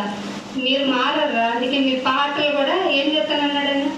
మన పాటలు పాడమండి ఎవరన్నా. మీ పాటలో ఒక రిధం ఉండదు, మీ పాటలో ఒక తాళం ఉండదు అంటారు. మా పాటలో తాళాలు రిధాలు ఉండవు, పాట ఉంటది అంతే. పాట ఉంటది, నీకు లెసన్ నీ తిక్క కుదరాలంటే ఆ పాఠమైనా వినిచావాలి. మరి వినట్లేదే. మన పాటలు కూడా బాగానే వచ్చు చాలా మంది. మన పాటలు ఏంటండి బాగు, దేవుడికి ఇష్టమైన పాటలు అది కదా. మీ పాటలను ప్రలాపములుగా మార్చుకును, అందరినీ వలల మీద గోడు పట్ట కట్టుకొని చేస్తాను. బట్టలు లేవంట చాలా మందికి. అందరూ దాతలు అంటున్నారు మీ పాత బట్టలు ఉంటే ఇవ్వండి, బట్టలు కొట్టుకొని పోయినాయి. మీ అందరినీ వలల మీద గోడి పెట్ట కట్టుకొని చేస్తాను, అందరి తలలను గోడి చేసేస్తాను. జుట్టు చూపిస్తుంది అమ్మ కర్లీ, ఈ హెయిర్ స్టైల్ ఇలా వేసుకోవచ్చు, ఆ హెయిర్ స్టైల్ అలా వేసుకోవచ్చు. ఏం చేస్తాం? అన్నంటాడు జుట్టు పెరగటానికి. ఏమండి మీకు తెలుసా, బాల్ హెయిర్ ఉన్న అనిల్ అంబానీ కొడుకే బాల్ హెయిర్ ఉంది. ఇంటి అంత డబ్బులు ఎన్ని 300 కోట్ల పైన ఖర్చు పెట్టాడు పెళ్లికి. ఏంటి 1 కోటి రూపాయలైనా పెట్టలేడా బట్టలకి? జరగదు, అవసరం లేదు. కానీ ఏమన్నారు ఇక్కడ, అందరి తలలు బోడు చేసేదను, ఒకరికి కలుగు ఏక పుత్ర శోకము వంటి ప్రలాపము.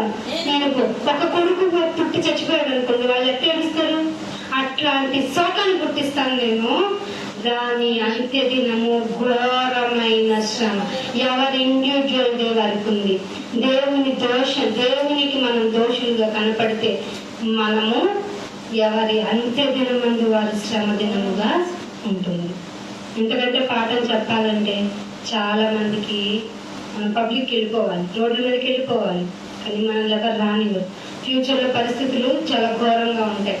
సమయం దొరికినప్పుడే ఆయన వాక్యాన్ని వెతకాలి. వెతికేవారు కొద్దిమంది దొరికారు ఇక్కడ, అందుకే వాక్యం చెప్పబడింది, ఆయన మాట చెప్పబడింది. ఎవరు మీరు ధన్యులు చెప్పమన్నా ఆయన మరింత మరింత ప్రజ్ఞ గలవాడు కాబట్టి మనకి మాటల్ని దయచేశారు. ఆయన ధన్యత పొందుకున్న మీకు మరింత ధన్యతను దయచేయాలని కోరుకుంటూ ఇంతటితో నా మాటలు ముగిస్తున్నాను. చిన్న ప్రార్థన. తండ్రి, భయంగా ఉంది నాయన, లోకంలో ఉన్నప్పుడైతే ఈ మాట వచ్చేదేమో, కానీ మా వెనుకున్నది మీరు. మీ కొడుకు పాటుపడాలన్న ఆశ మాది. నిశ్చితమైతే బ్రతికిస్తారు, లేదంటే మా ఆయుష్ కీర్తిని దగ్గర ఉంటాం. చావైతే లాభం, బ్రతికుండుట మీ కొరకు అవసరమైనది అని పౌలు గారిలాగా మేము కూడా మీ యొద్ద ప్రణమిలుతున్నాం, తెలుసుకుంటున్నాం నాయన. ఈ వాత్సల్యత మారిపోతే నీ వాత్సల్యత పెరగకపోతే నీ కోపము నీ క్రోధము మమ్మల్ని ఎలాంటి స్థితికి చేరుస్తాయి. లోకస్తులను చూస్తున్నాం, ప్రమాదాలను చూస్తున్నాం, వాతావరణ పరిణామాలను చూస్తున్నాం. ఇవన్నీ చూస్తున్నాం. మేము మా జీవులను పశువులను కూడా చూస్తున్నాం. అవి ఎలా చనిపోతున్నాయో చూస్తున్నాం. మాకు ఒక పాఠం తెలుస్తుంది. మరింత జాగ్రత్తగా ఉంటాం. ఆయన నీ మాటని ఎంత కష్టమైన తీసుకెళ్ళడానికి సంసిద్ధులమైపోయాం. మమ్మల్ని దీవించండి, మమ్మల్ని నడిపించండి. మీరు మాకు బాహువుగా ఉన్నారు కనుక మా యుద్ధాన్ని మరింత పటిష్టం చేస్తాం నాయన. ఇదిగో తీర్మానం చేసుకుంటున్నాం. వాళ్ళ దగ్గరికి వచ్చి మాకు దృష్టాంతములుగా ఉన్న ఇశ్రాయేలును జ్ఞాపకం చేసుకుంటున్నాం. వారి ముందు ఎన్ని ఆశ్చర్యక్రియలు చేసినా నేను నమ్మలేక నాయన వారికి వాగ్దాన దేశానికి వెళ్ళలేకపోయారు. మీరైతే మమ్మల్ని ప్రేమించారు. దృష్టాంతంలో ఎన్ని మాటలు రాయించారు. అడుగడుగున మమ్మల్ని గుర్తు చేసుకోమంటున్నారు. చచ్చే వరకు జీవితకాలం అంతా చదువుకో, ధ్యానం చేసుకోన్నారు.